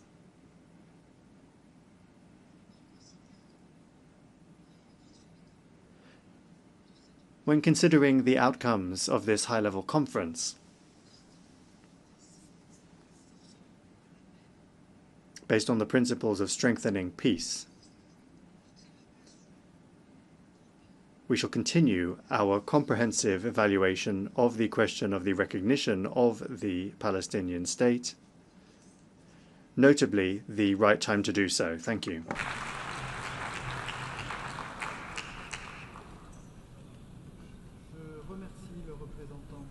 Je remercie le représentant spécial. I thank the Special Representative of the Government of Japan and Special Envoy of the Government of Japan for the Middle East peace. And I now give the floor to His Excellency Jun Tsai, Special Envoy of the Chinese Government on the Middle East issue.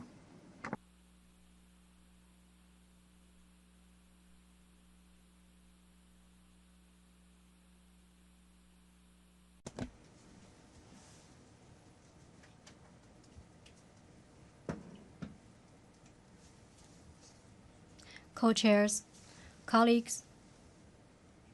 First, on behalf of China, I thank France, Saudi Arabia, and the UN for preparing for the conference. In December last year, a resolution was adopted at the General Assembly asking to hold a conference with the theme of peaceful settlement of the question of Palestine and the implementation of the two-state solution. Today, we're gathering here at the UN for comprehensive, just, and lasting peace between Palestine and Israel, to send the strongest voice ever calling for political settlement of the two-state solution. But at this very moment, the war flames are still raging in Gaza, innocent lives are still being lost, and unprecedented humanitarian crisis persists, eroding the very foundation for implementing the two-state solution. Under the current urgent circumstances, the international community must not only sit down for solution, but also stand up for action, taking real steps to advance the two-state solution. To this end, China's proposals are as follows. First, we must pursue a comprehensive ceasefire with the utmost urgency to ease the humanitarian crisis. For over 600 days of the conflict, Gaza has already been reduced to rubble and ruins. Amid the hail of bullets and shells, civilian safety cannot be guaranteed, let alone progress toward a political solution. The authority of the Security Council must be upheld. China urges all relevant parties to earnestly implement the relevant Security Council and UNGA resolutions, immediately cease hostilities in Gaza, and promptly release hostages and those held captive. China asks Israel to fulfill its obligations under international humanitarian law, immediately and fully restore humanitarian access to Gaza, and supports the UN and international organizations in playing a leading role in delivering aid to Gaza. China calls on the Security Council to take all actions necessary to end this worst humanitarian catastrophe of the 21st century as soon as possible and create practical conditions for implementing the two-state solution. Second, We must uphold the principle of Palestinians governing Palestine for the governance of Gaza and the West Bank. Gaza and the West Bank are inseparable parts of the Palestinian territory. Any forced alteration of Gaza's status and encroachment upon the West Bank will bring no peace, but only new chaos, and bring a failing prospect of the two-state solution. China firmly opposes all words and deeds that violate international law and that seek to hollow out the two-state solution. China opposes settlement building, supports the Gaza Reconstruction Plan endorsed by the Arab Summit and the OIC Ministerial, and supports the PA in exercising effective jurisdiction over all Palestinian territory, including Gaza and the West Bank. China is ready to contribute its share to Gaza reconstruction. Third, we must support internal solidarity of Palestine and assist Palestine in strengthening governance capacity and economic resilience. Different factions in Palestine should seek common grounds and unite as one, which is the political precondition for an independent state of Palestine. China has long been dedicated to advancing national solidarity and unity of Palestine and supported the PA in strengthening authority, governance capacity, and effectiveness. Last year in July, China invited all Palestinian factions to Beijing for reconciliation talks with the signing of a Beijing Declaration. Economy and livelihood are the material foundation for Palestinian sustainable development. China, through bilateral and multilateral channels, provides aids and training programs for Palestine. And China is ready to join the international community to continue humanitarian assistance and development support to Palestine. Fourth, we must safeguard the peace momentum for implementing the two-state solution. The current conflict is the bitter consequence of the prolonged marginalization of the question of Palestine. Now it awakens global attention. International sympathy for Palestine and support for the two-state solution have reached unprecedented levels. We all should seize this opportunity to demonstrate greater resolve and build stronger synergy to translate the two-state solution into action. China firmly supports the establishment of an independent state of Palestine based on the 1967 borders, with East Jerusalem as its capital and enjoying full sovereignty. China calls on the UN to promptly admit Palestine as a full member state. China urges relevant countries not to set obstacles in the process, and appeals to countries that haven't yet recognized Palestine to do so without delay. Fifth, we must have a vision of common, comprehensive, cooperative, and sustainable security for achieving lasting peace and stability in the Middle East. The question of Palestine is the core of the Middle East issue, while situation in the Middle East also impacts the prospect for resolving the question of Palestine. China maintains that Palestine, Israel, and all the other regional countries rely on each other to enjoy security. Unilateral security approaches are untenable. Only common security can guarantee lasting peace by eliminating the breeding grounds for violence and hatred. Israel's legitimate security concerns should be respected, and Palestine's rights to existence, statehood, and development must also be realized. China sincerely hopes to see the peaceful coexistence of regional states at an early date, which will lead to peace, stability, and shared prosperity of the region. China stands ready to work with the international community to play a constructive role in de-escalating the regional tension. Colleagues, for however long the road is, we shall reach the end by walking. However difficult a task is, we shall accomplish it by doing. The two-state solution is the only feasible path to resolving the question of Palestine, and it represents the broadest international consensus. China hopes that this conference will inject new momentum into the realization of the two-state solution with a clear timeline and a roadmap.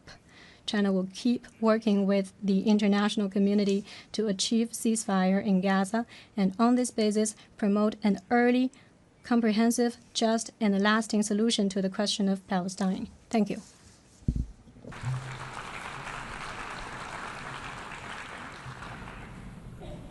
Je remercie.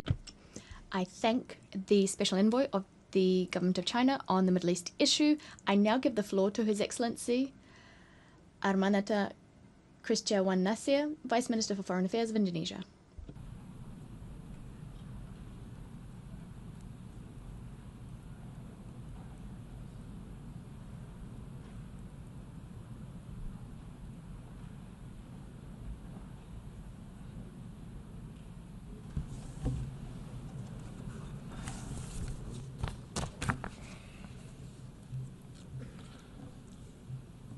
Co-chairs, Excellencies, let me begin by thanking the government of France and the Kingdom of Saudi Arabia for convening this vital conference on implementing the two-state solution.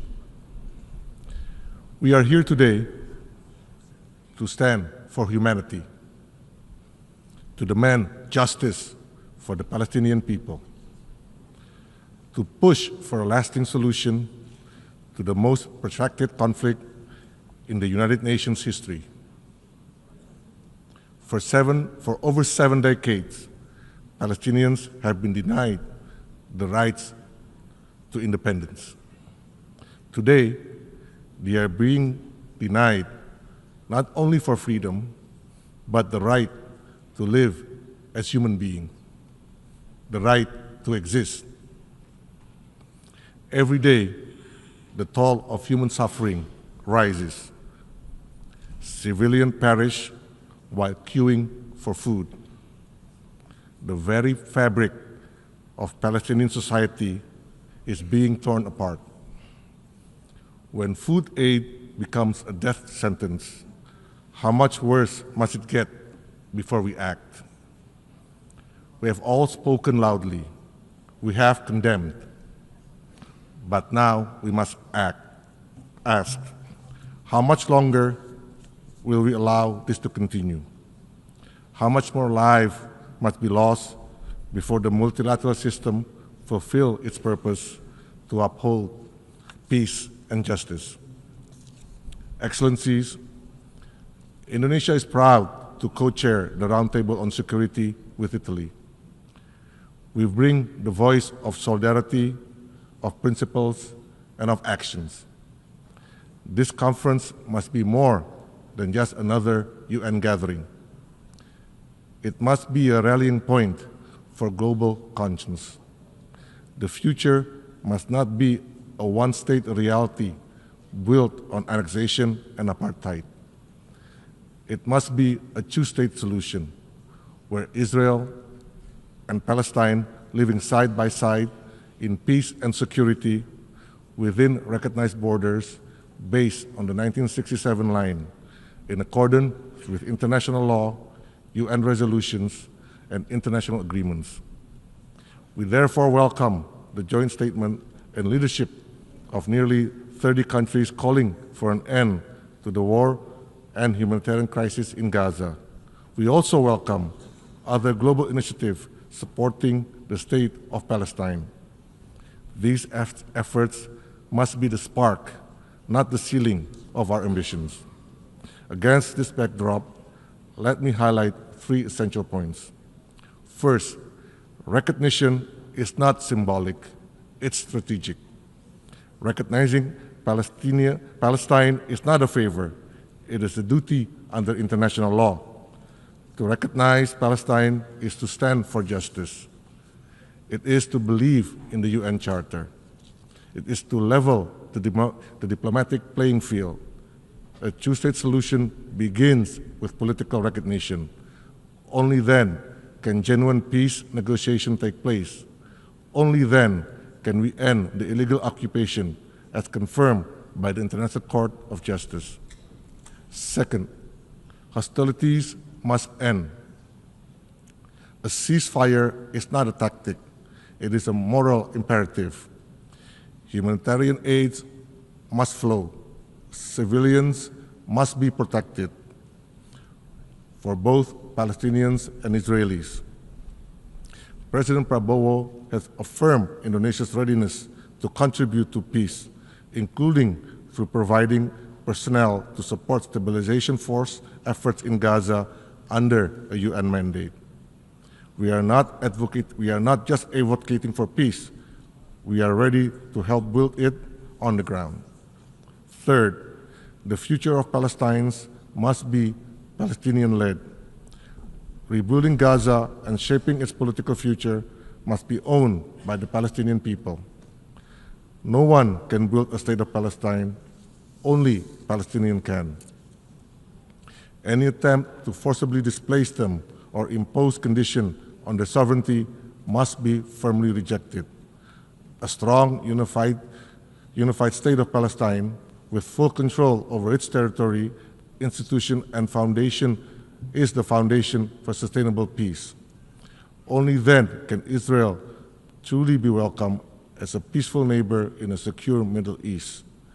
Despite the devastation, Indonesia continues to invest in the Palestinian youth, particularly through education, because we believe one day these young people will lead a free, democratic, and sovereign Palestine. Excellencies, the time has come for decisive, irreversible steps to realize the two-state solutions. Indonesia stands ready to work with all countries to this end. I thank you.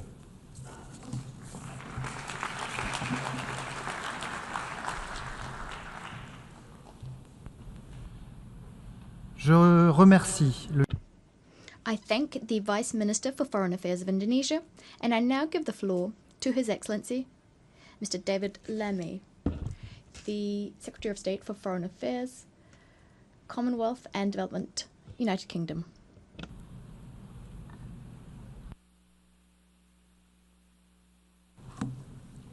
Well, thank you, Chair. We gather today at a dark moment.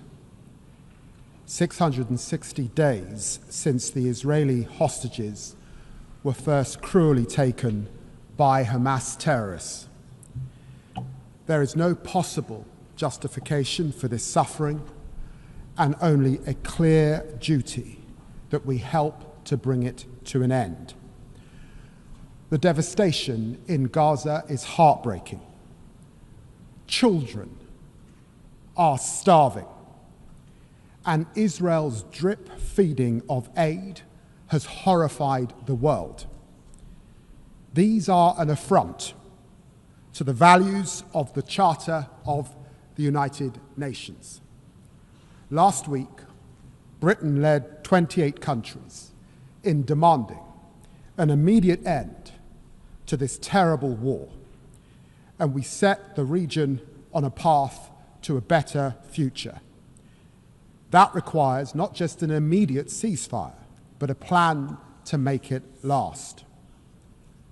Colleagues, our history means that Britain bears a special burden of responsibility to support the two-state solution.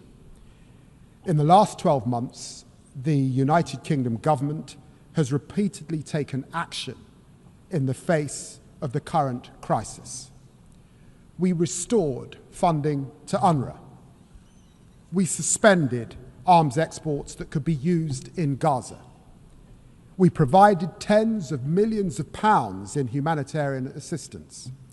We signed a landmark agreement with the Palestinian Authority, and we stood up for the independence of the international courts.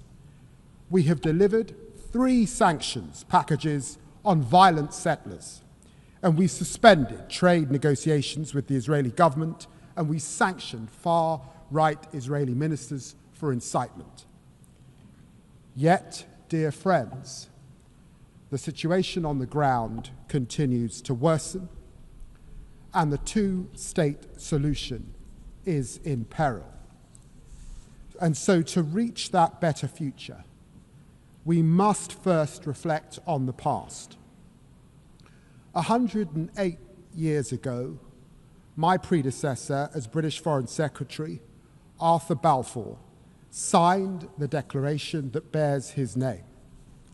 It helped lay the foundations for a homeland for the Jewish people. And Britain can be proud of that. Our support for Israel, its right to exist, and the security of its people is steadfast. However, the Balfour Declaration came with the solemn promise that nothing shall be done, nothing which may prejudice the civil and religious rights of the Palestinian people as well. And colleagues, this has not been upheld, and it is a historical injustice which continues to unfold. As diplomats and politicians, we have become accustomed to uttering the words, a two-state solution. Countless times, this Assembly and the Security Council has proclaimed that there must be a two-state resolution. Resolution after resolution. Resolution 181, Resolution 242, Resolution 446, Resolution 1515, Resolution 2334. These cannot be just numbers on a page, but the conviction of a deeply frustrated world. Chairs, Hamas must never be rewarded for the monstrous attack on October the 7th. It must immediately release the hostages, agree to an immediate ceasefire, accept it will have no role in governing Gaza, and commit to disarmament. But Hamas are not the Palestinian people, and there is no contradiction between support for Israel's security and support for Palestinian statehood. Indeed, the opposite is true. Let me be clear. The Netanyahu government's rejection of a two-state solution is wrong. It's wrong morally and it's wrong strategically. It harms the interests of the Israeli people, closing off the only path to a just and lasting peace. And that is why we are determined to protect the viability of a two-state solution. And so it is with the hand of history on our shoulders that His Majesty's government therefore intends to recognize the state of Palestine when the UN General Assembly gathers in September here in New York.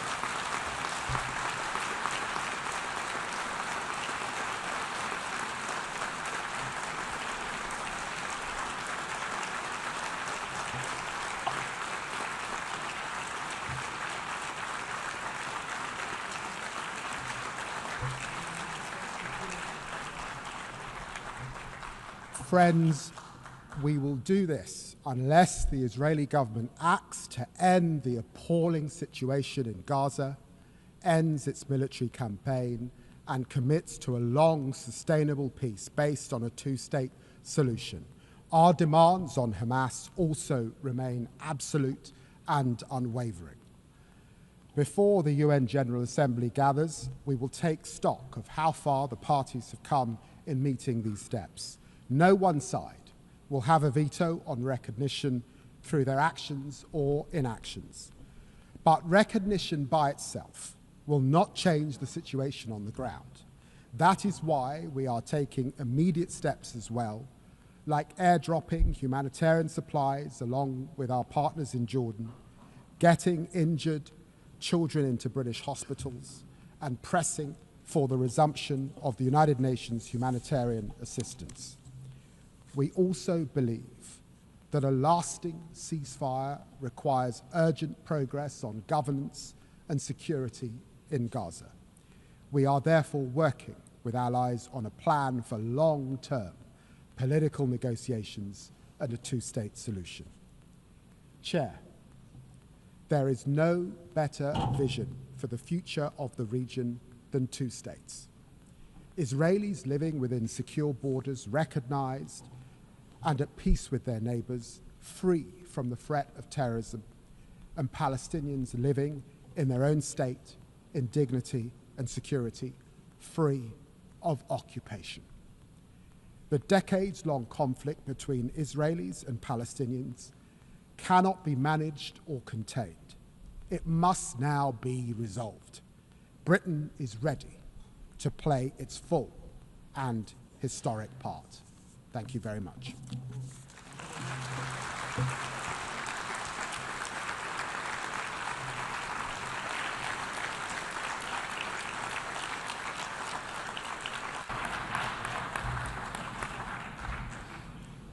Je remercie très...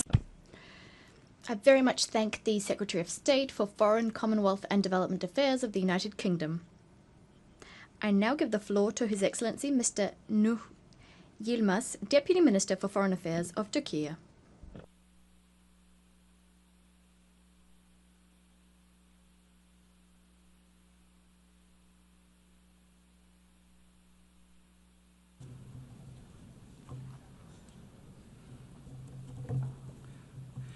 Esteemed ministers, excellencies, dear colleagues, I would like to start by expressing my appreciation to the co-chairs, France and Saudi Arabia, for taking the lead to revitalize the efforts for the implementation of the two-state solution.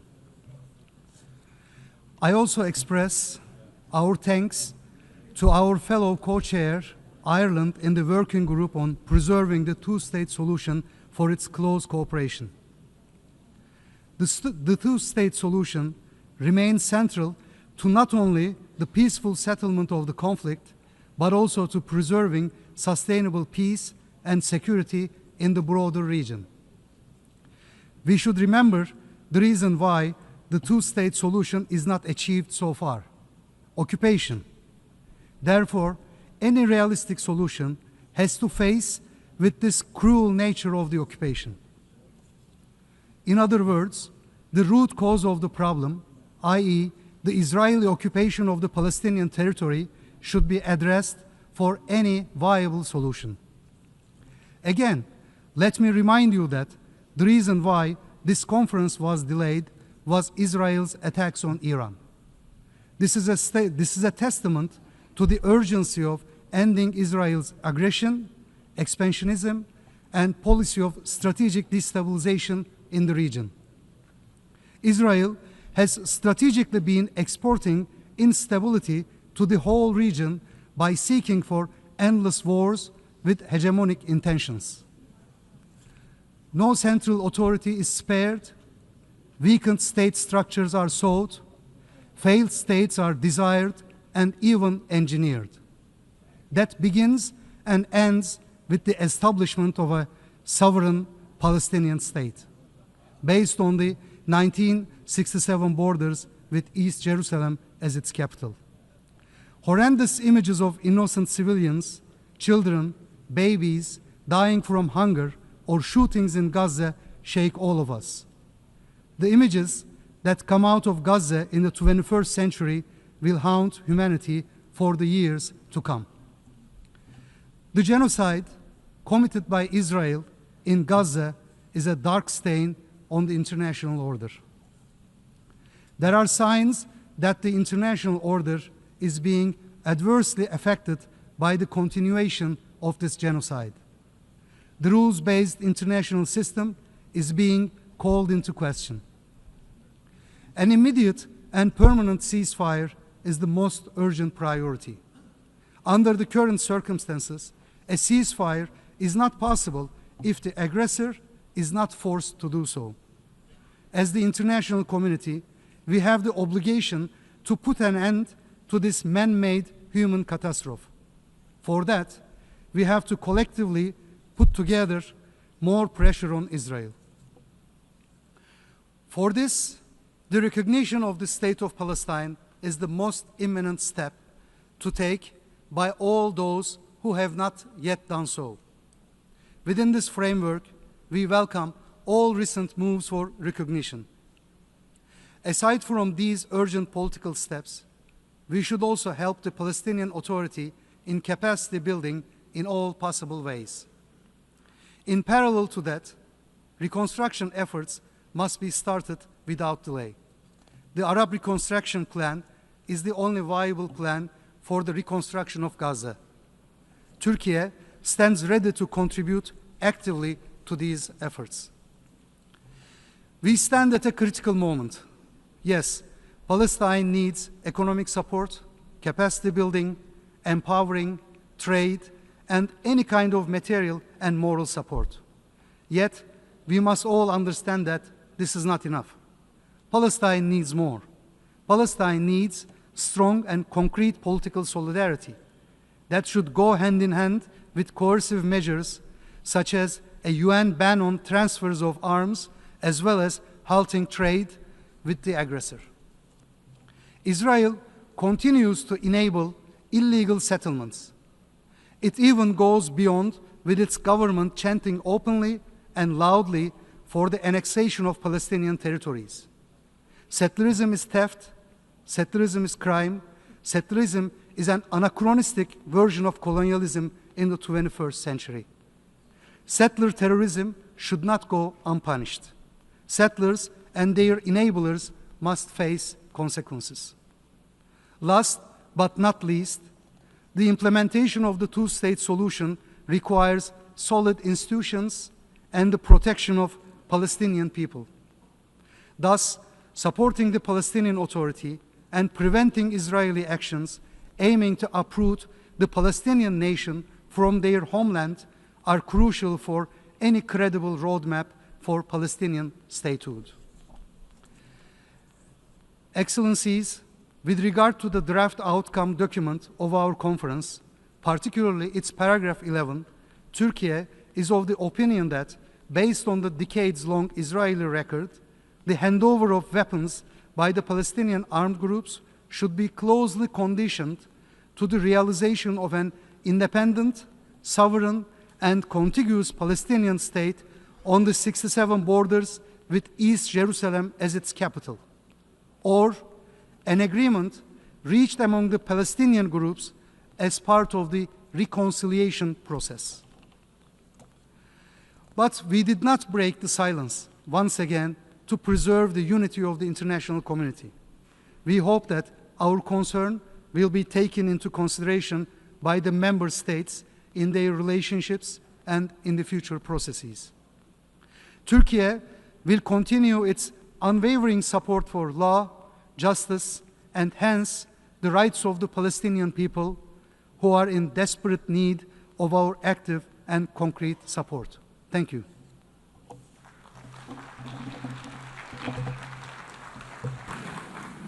أشكر معالي نائب وزير. I thank His Excellency the Vice Minister of Turkey, and I now give the floor to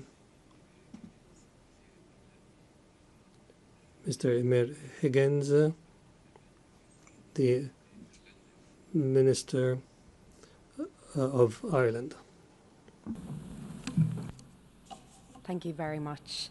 And I would like to begin by thanking our co-chairs, France and Saudi Arabia, for bringing us together today for this important and historic day. On behalf of Ireland, I reaffirm our unequivocal support for advancing the two-state solution. I endorse the conference outcome document, and I encourage other UN members to do the same. I welcome the announcement by France that it will recognise the State of Palestine, and I acknowledge the statement we've just heard from the United Kingdom.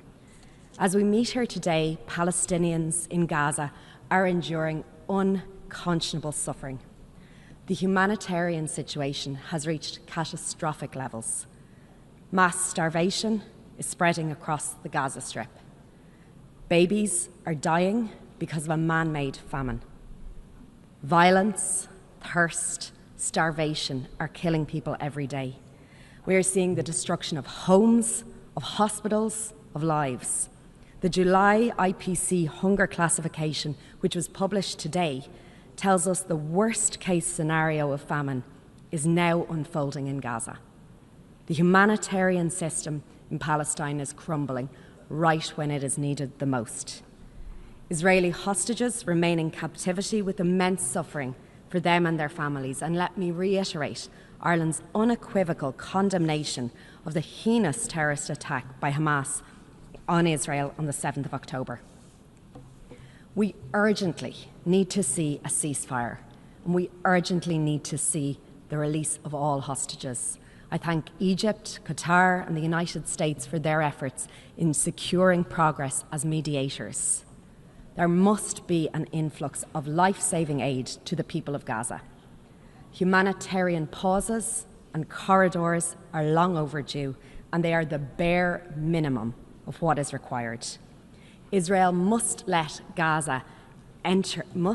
aid enter Gaza in sufficient quantities and let the UN and humanitarian organisations do their life-saving work. But instead, people are being killed trying to access aid. Children are starving before our eyes. Aid workers have been killed. This appalling situation shames us all. It is an affront to our common humanity, and it is an affront to the charter of this very organisation. For decades, we have known the only path to a just and a lasting solution to the Israeli-Palestine conflict is the two-state solution.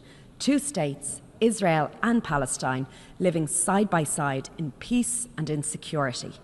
But for decades, we've seen collective failure to take collective and meaningful action. Today, to those suffering in Gaza and in the West Bank, the two-state solution must seem out of reach. But it cannot be. It cannot be about the long term. It has to be about the here and now. It has to be about today. And the two-state solution is key to achieving the most urgent goal, securing an immediate and sustainable ceasefire and the release of all hostages. The two-state solution is indispensable because it would deliver long-term peace, stability and security for the region as a whole. It is recognised clearly in the UN Security Council Resolution 2735, which rejects any attempt at demographic or territorial change in the Gaza Strip, including any actions that reduce the territory of Gaza. And it also reaffirms the importance of unifying the Gaza Strip with the West Bank under the Palestinian Authority. And yet, these principles are flouted with total impunity.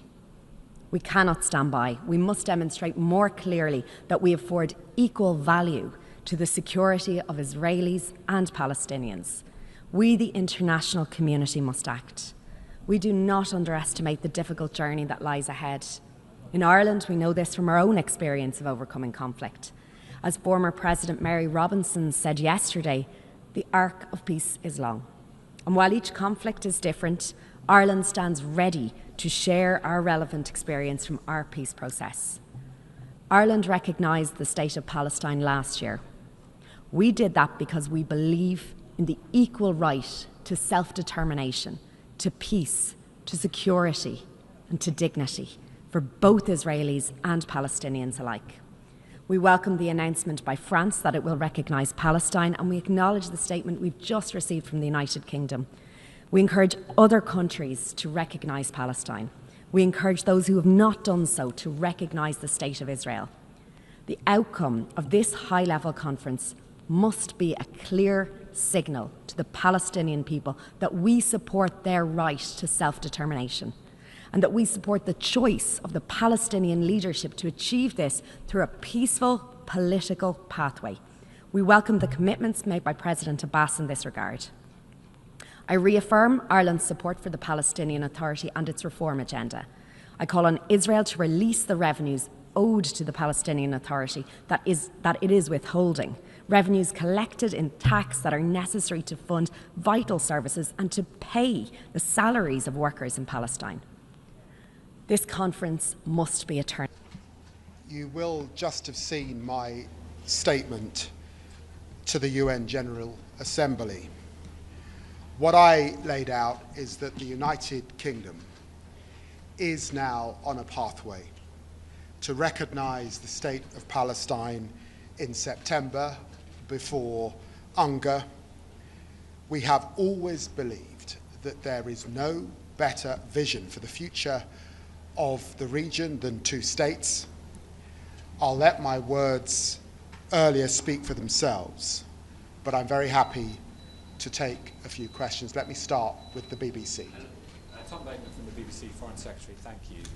There is a diminishing amount of Palestine left to recognise. Your critics will say this is because successive UK governments have empowered and facilitated Israeli governments that have made that very state unviable territorially and through the use of arms. How do you address the UK's responsibility when it comes to this, and why has it taken starvation to make you act now? And also, if I may, how much pressure is the UK government putting on the Israeli leadership to allow journalists independent access to Gaza? Well, look, let me be clear. Since coming to office, we restored funding to UNRWA. It was important that we took the sober decision to suspend arms sales to Israel that could be used in Gaza. And of course, working with our partners, we've done everything possible to get the humanitarian aid into Gaza, to get those trucks in, and to ensure that we fund UK Med. And we've treated 24,000 Palestinians in that period. But the decision that we have taken today puts us on a pathway towards recognition. And over the next 8 weeks, what we are attempting to do is affect the situation on the ground. We have seen the most horrific scenes. The global community is deeply offended by children being shot and killed as they reach out for aid. The time has come for a ceasefire. The time has come to see those hostages released, and the time has come to abate the suffering of the Palestinian people in Gaza, to get them the aid and the medical equipment and supplies that they need. And it is my sincere hope that the decision that we have taken today affects the situation on the ground, and we get to that ceasefire, we get to those hostages coming out as soon as possible.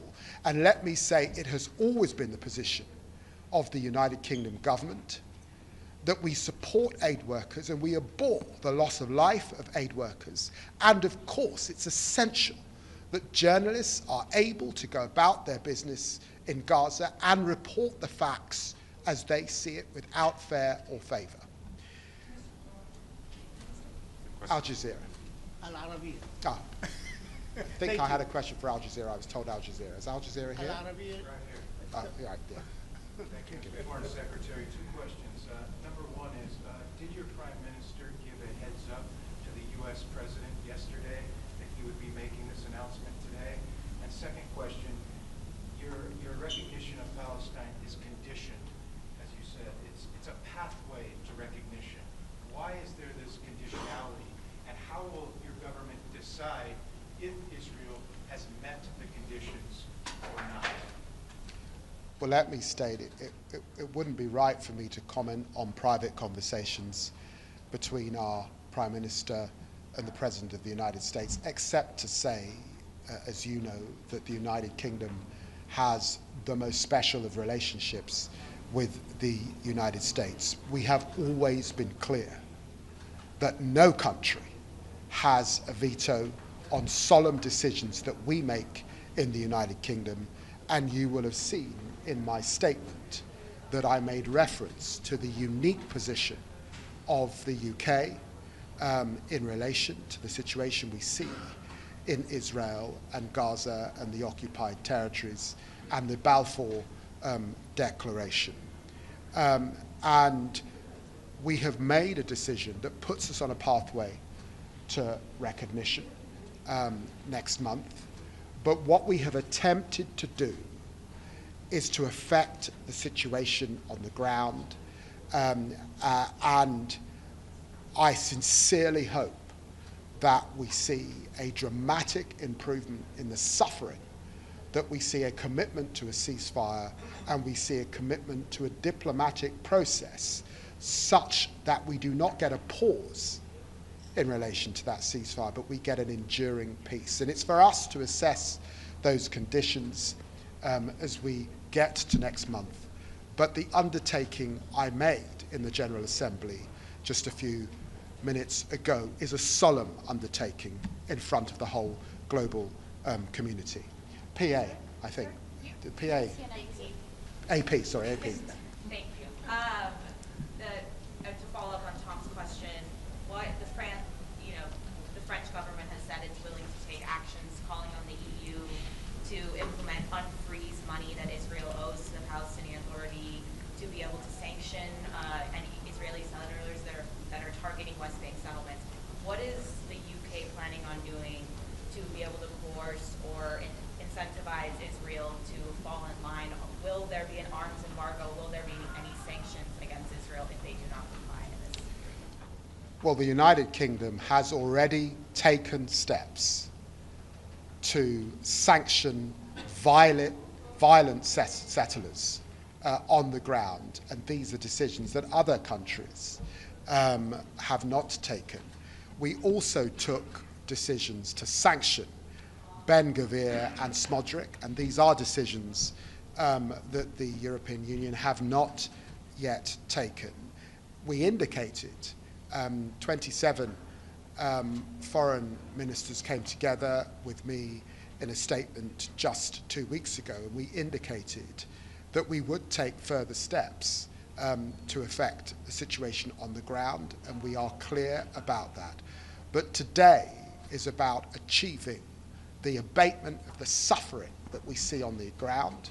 We have to have those trucks get in, and our assessment is that 25 trucks went in, I think on Sunday, perhaps up to 35 just in this last period. We have delivered 20 tons of aid with our Jordanian friends into northern Gaza in terms of airdrops to alleviate the suffering, and obviously to ensure that those airdrops landed safely in a clear path. But that will not ease the suffering that we are seeing, the malnourishment that now is widespread, and the fear of starvation that is a global concern.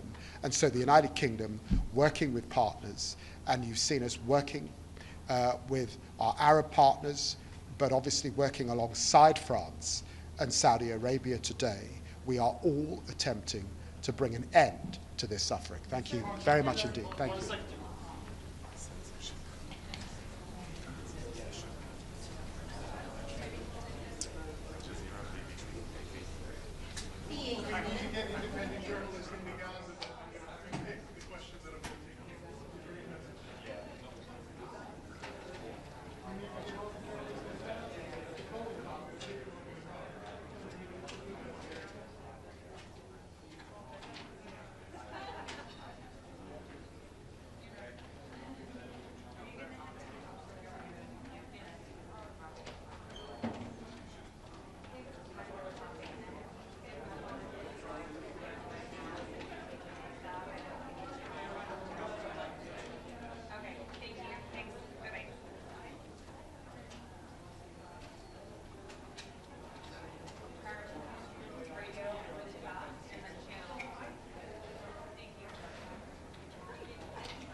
Thank you.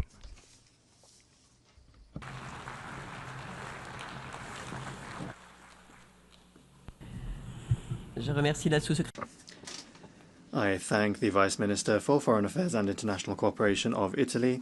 I now give the floor to His Excellency Florian Hahn, Minister of State at the Federal Foreign Office of Germany.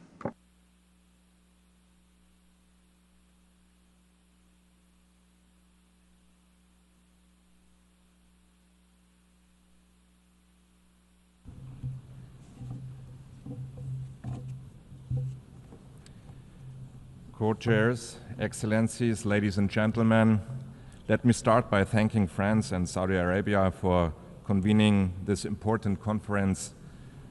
Our convening today takes place against the backdrop of the ongoing war in Gaza, raging for more than 20 months now. Nothing can be stronger, more pressing reminder of the need to resolve the Israeli-Palestinian conflict and to take action towards peace and the two-state solution. The humanitarian situation in Gaza remains utterly unacceptable. Hostages, including 7 German citizens, are still in Hamas's captivity. The man-made hunger crisis afflicting civilians in Gaza is especially unsettling. All this will have irreversible consequences for generations. Germany, therefore, demands immediate, safe, rapid, unhindered, and sustained access by the UN and humanitarian organizations, an immediate ceasefire, and the unconditional release of hostages now. More than 600 trucks are waiting in Al-Arish at the Egyptian border alone, and Germany committed up to $350 million in humanitarian assistance since October 2023 to operations in the Palestinian territories. Ladies and gentlemen, Germany will always be unbreakably committed towards security of the State of Israel and its people. And it is our firm conviction that ultimately only the two-state solution with a Palestinian state existing side by side in peace and security will guarantee Israel's existence as a Jewish and democratic state. Or to put it in other words, all people in the region have to be able to live without fear and in dignity. After the horrendous terrorist attack of Hamas on the 7th October and the brutal war that followed since 20 months, one thing is clear. Managing the conflict is not longer an option. We finally need to solve it. The suffering of people has to end. We therefore appreciate that discussions on the day after in Gaza are a key part on this conference. As Germany, we suggest the following. First, Hamas must neither govern Gaza nor be a threat to Israel. For this reason, we stand ready to help providing security by concrete measures, including through EU missions such as UBAM, Rafah, and UPOL COPS, and support to the United States Security Coordinator for Israel and Palestinian Authority. We do this in cash and in kind. Second, we welcome the Arab plan for the day after. Any day after plan needs local Palestinian and Arab ownership. Gaza belongs to the Palestinians and must be rebuilt. Third, we state loud and clear that the Palestinian Authority, as sole legitimate representative of the Palestinian people, must play the key role in the future governance arrangement. For this reason, let me confirm that Germany stands ready to play an important role in the reconstruction of Gaza and supports the international efforts of Egypt and other partners. We are considering to co-convene a reconstruction conference soon after the ceasefire is achieved. Ladies and gentlemen, it is our clear policy to protect the viability of the two-state solution. We push back against any attempt to weaken or destroy it, be it on the ground or in the political sphere. For this reason, 3 legal arguments in line with long-standing EU positions are key to our policy. First, we do not and will not recognize any changes to the 1967 borders unless agreed upon by the parties. Second, we consider Israeli settlements in the occupied territories unlawful and a serious obstacle to peace. Third, we respect the ICJ's advisory opinion of the 19th July 2024 and act in line with its stipulations. Ultimately, we want to see an independent, democratic, and viable Palestinian state existing side by side in peace and security with Israel. 2 remarks. This state needs to be built, not just declared. The building of this state has to be made possible, not impossible. For this reason, we contribute every single day in cash and in kind to building the foundations of the future Palestinian state.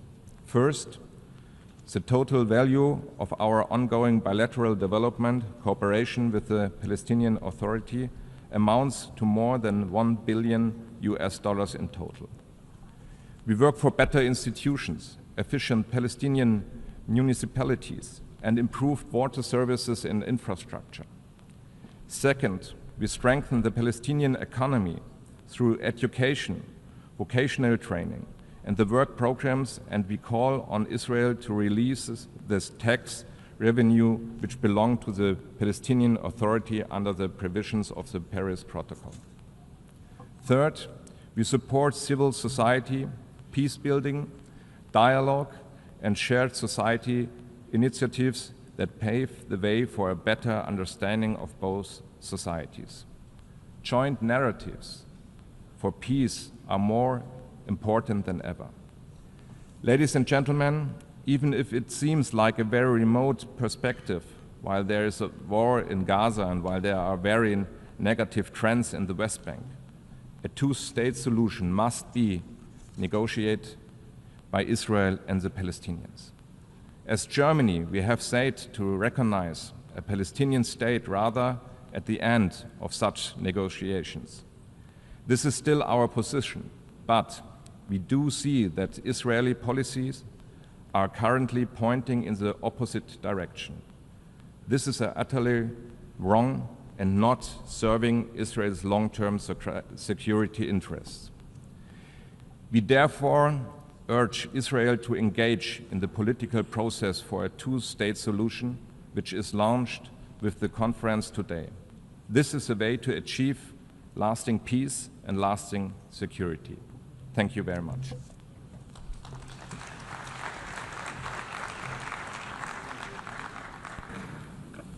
I thank His Excellency, the Minister of State of Germany, and now give the floor to Her Excellency Mina-Lina Lind, Deputy Minister for Foreign Affairs of Estonia.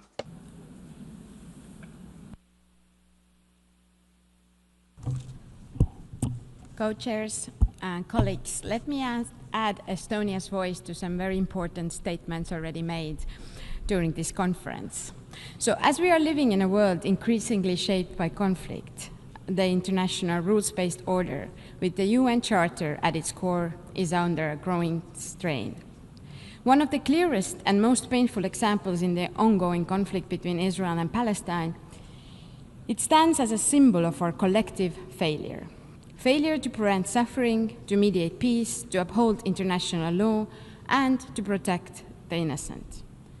We must ask ourselves, how can we, in the 21st century, allow this conflict to continue threatening both people? How many more generations must grow up amid rockets and rubble before we say, enough?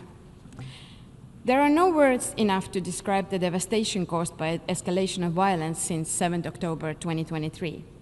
We must continue to strongly demand the protection of civilians, the release of hostages, distribution of life-saving aid at scale, and accountability for violations of international law. Estonia has consistently worked towards these aims and provided humanitarian assistance through international humanitarian organizations. Ending the devastation in Gaza is not only a political imperative, it is a moral one. To truly end the cycle of violence, we must address its underlying causes. The only comprehensive path forward is the two-state solution, a viable independent Palestine and a secure and recognized Israel. Two peoples living side by side in peace, dignity, and security. This path requires meaningful engagement, courage, and leadership from both Israelis and Palestinians. We need to insist on benefits of dialogue, empower responsible voices, and support those who still believe that peace is possible. It also requires a committed international community. We need honest brokers who are guided by justice and long-term vision. We commend those countries and leaders who have undertaken that task and put in their effort throughout the years. We agree that it is high time to move beyond ideals towards practical implementation of the two-state solution. To this end, Estonia welcomes and supported the convening of this conference and is an active member of the Global Alliance for the Implementation of the Two-State Solution. There have been many valuable ideas on how to accelerate the implementation of the two-state solution, and we are ready to do our part. It has to start today. In order to materialize an independent Palestinian state, we need to strengthen the Palestinian Authority and Palestinian institutions. Estonia is a long-standing supporter of the Palestinian Authority. We have had cooperation in e-governance, helping to build digital services. We have advised Palestinian police through the EU mission and trained Palestinian diplomats at the Estonian Diplomatic School. We will continue to support the Palestinian Authority and its reform agenda. Estonia is also committed donor and partner to UNRWA and will contribute to discussions on the agency's future. The road ahead is difficult, but the alternative, continued violence and despair, is unacceptable. Let us recommit ourselves to peace as a necessity. Let us work to end this war as an act of global responsibility. And let us help bring Israelis and Palestinians together, not just because they deserve peace, but because the world needs it too. Thank you.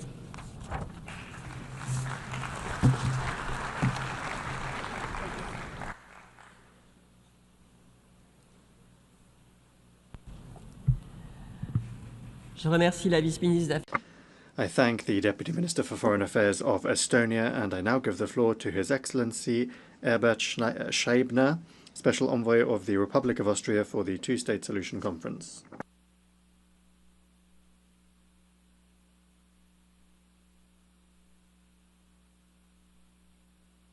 Excellencies, distinguished co-chairs, ladies and gentlemen, let me begin by expressing my appreciation to the co-chairs, France and the Kingdom of Saudi Arabia, for the convening of this very important high-level conference. Austria remains firmly committed to a comprehensive, just, and lasting peace in the Middle East, a peace in which two democratic states, Israel and Palestine, live side by side in peace and security within secure and international recognized borders. But we are not here to merely reaffirm long-held positions. We are here to support concrete progress for real steps toward the implementation of the two-state solution. Sadly, the already distant prospects for a lasting peace have moved even further out of reach ever since the horrendous terror attack by Hamas on 7th of October. And we should never forget this. As a first and crucial step towards resuming a credible peace process, the war in Gaza must end right now. To this end, Austria calls for an immediate ceasefire in line with UN Security Council's resolutions 2735, leading to a permanent end of hostilities. Hamas must unconditionally release all remaining hostages with dignity.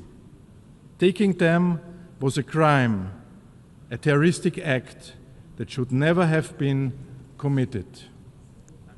At the same time, the humanitarian situation in Gaza is nothing less than apocalyptic. Too many civilians, too many children have lost their lives in vain. The suffering of the civilian population must stop.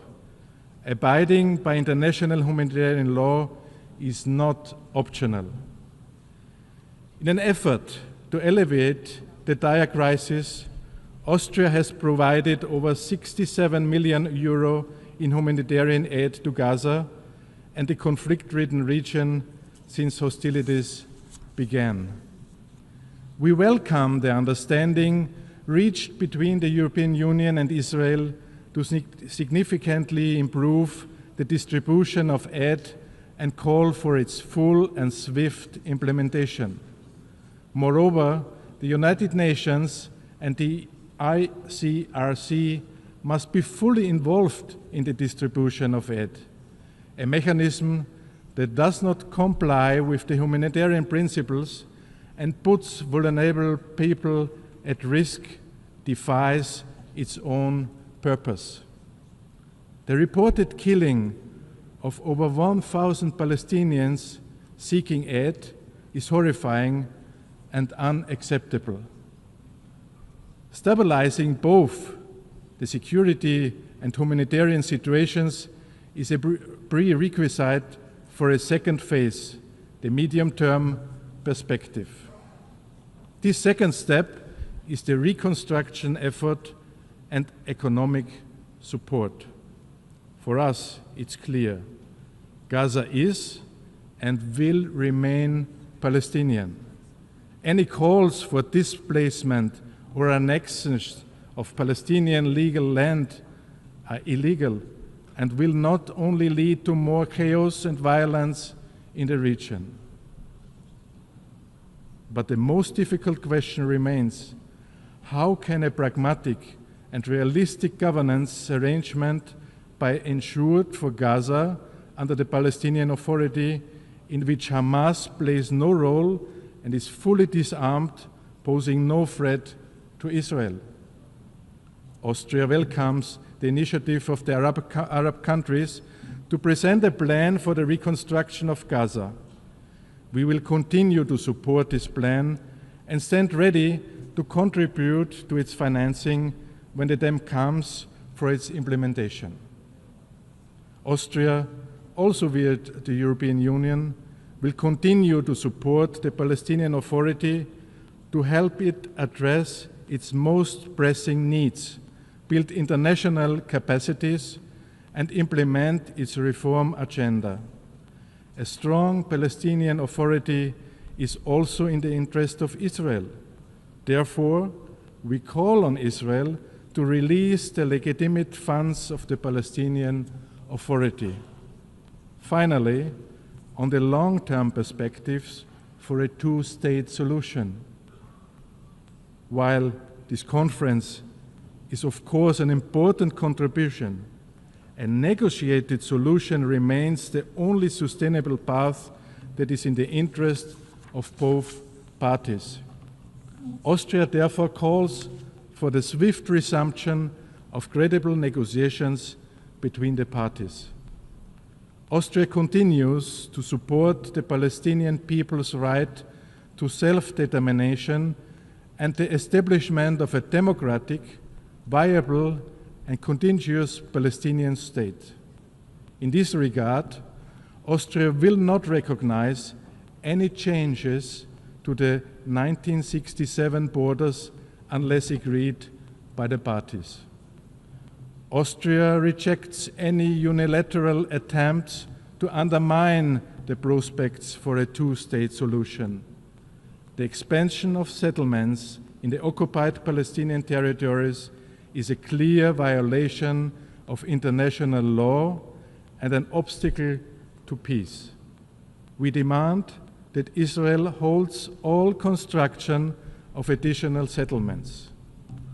The legitimate security concerns of Israel must represent a key consideration of any process leading to a two-state solution. All actors in the region must clearly reject any kind of terrorism. Excellencies, Austria's commitment to peace is unwavering. The international community has a clear role to play to enable, to support, and to hold all parties accountable. You ever can count on Austria to to continue to stand always on the side of peace. Thank you very much.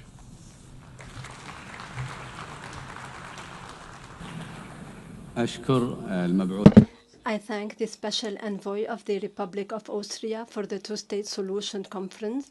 I now give the floor to His Excellency Arjus Ursuljiks, Parliamentary Secretary of the Ministry for Foreign Affairs of Latvia.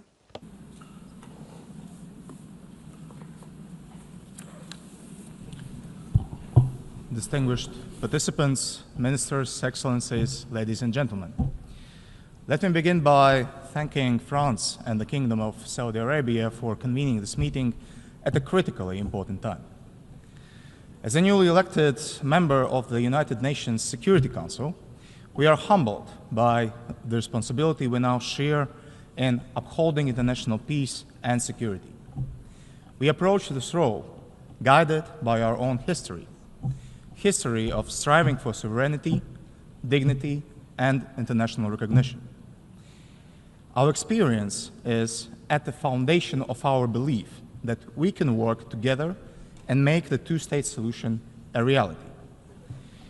We have been striving for peace in the Middle East for several decades, and the current crisis, triggered by the brutal terror attacks of Hamas against Israel, is a testament to the necessity for a political horizon that can guarantee the security of both Israel and the Palestinians. More than 1,000 civilians killed in Israel during and after 7th of October of 2023, and almost 60,000 victims in Gaza are proof that the status quo is not sustainable. It is vital not to permit Hamas terrorists and other radical groups to hijack the Palestinian cause.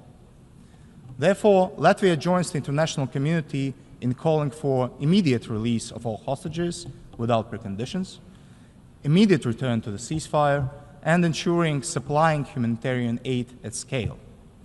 Unfortunately, humanitarian situation in Gaza continues to spiral. Reports about civilian killings in Gaza while attempting to receive humanitarian assistance are deeply worrying and require immediate and independent investigation. Therefore, all efforts to expand humanitarian access to Gaza must be implemented swiftly and fully. The current crisis cements Latvia's firm belief that the only path to sustainable peace is through upholding international law, including international humanitarian law and the principles of UN Charter, in the Middle East and in other ongoing wars around the globe.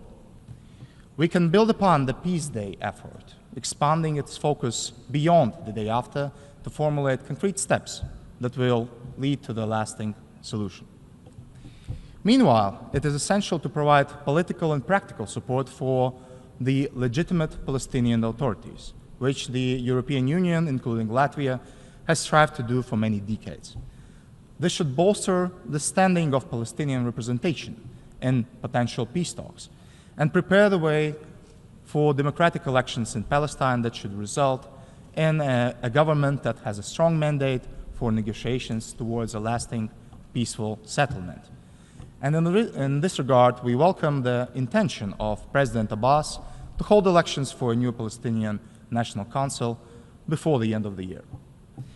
Latvia believes that the two-state solution must not be only a slogan. It must be a common goal for both sides and also for international community.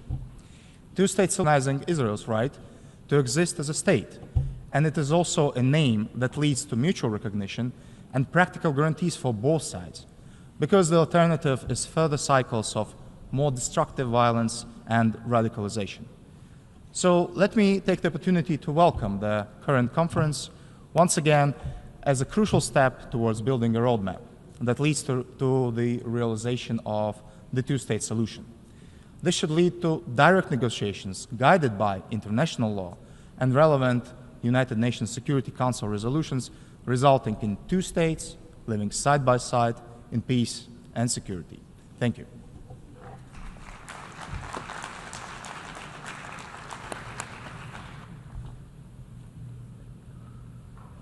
Je remercie le... I thank the Parliamentary Secretary of the Ministry of Foreign Affairs of Latvia. We have exhausted the time available for the general debate for this meeting. The general debate will continue this afternoon at 3 p.m. in this hall. The meeting is adjourned.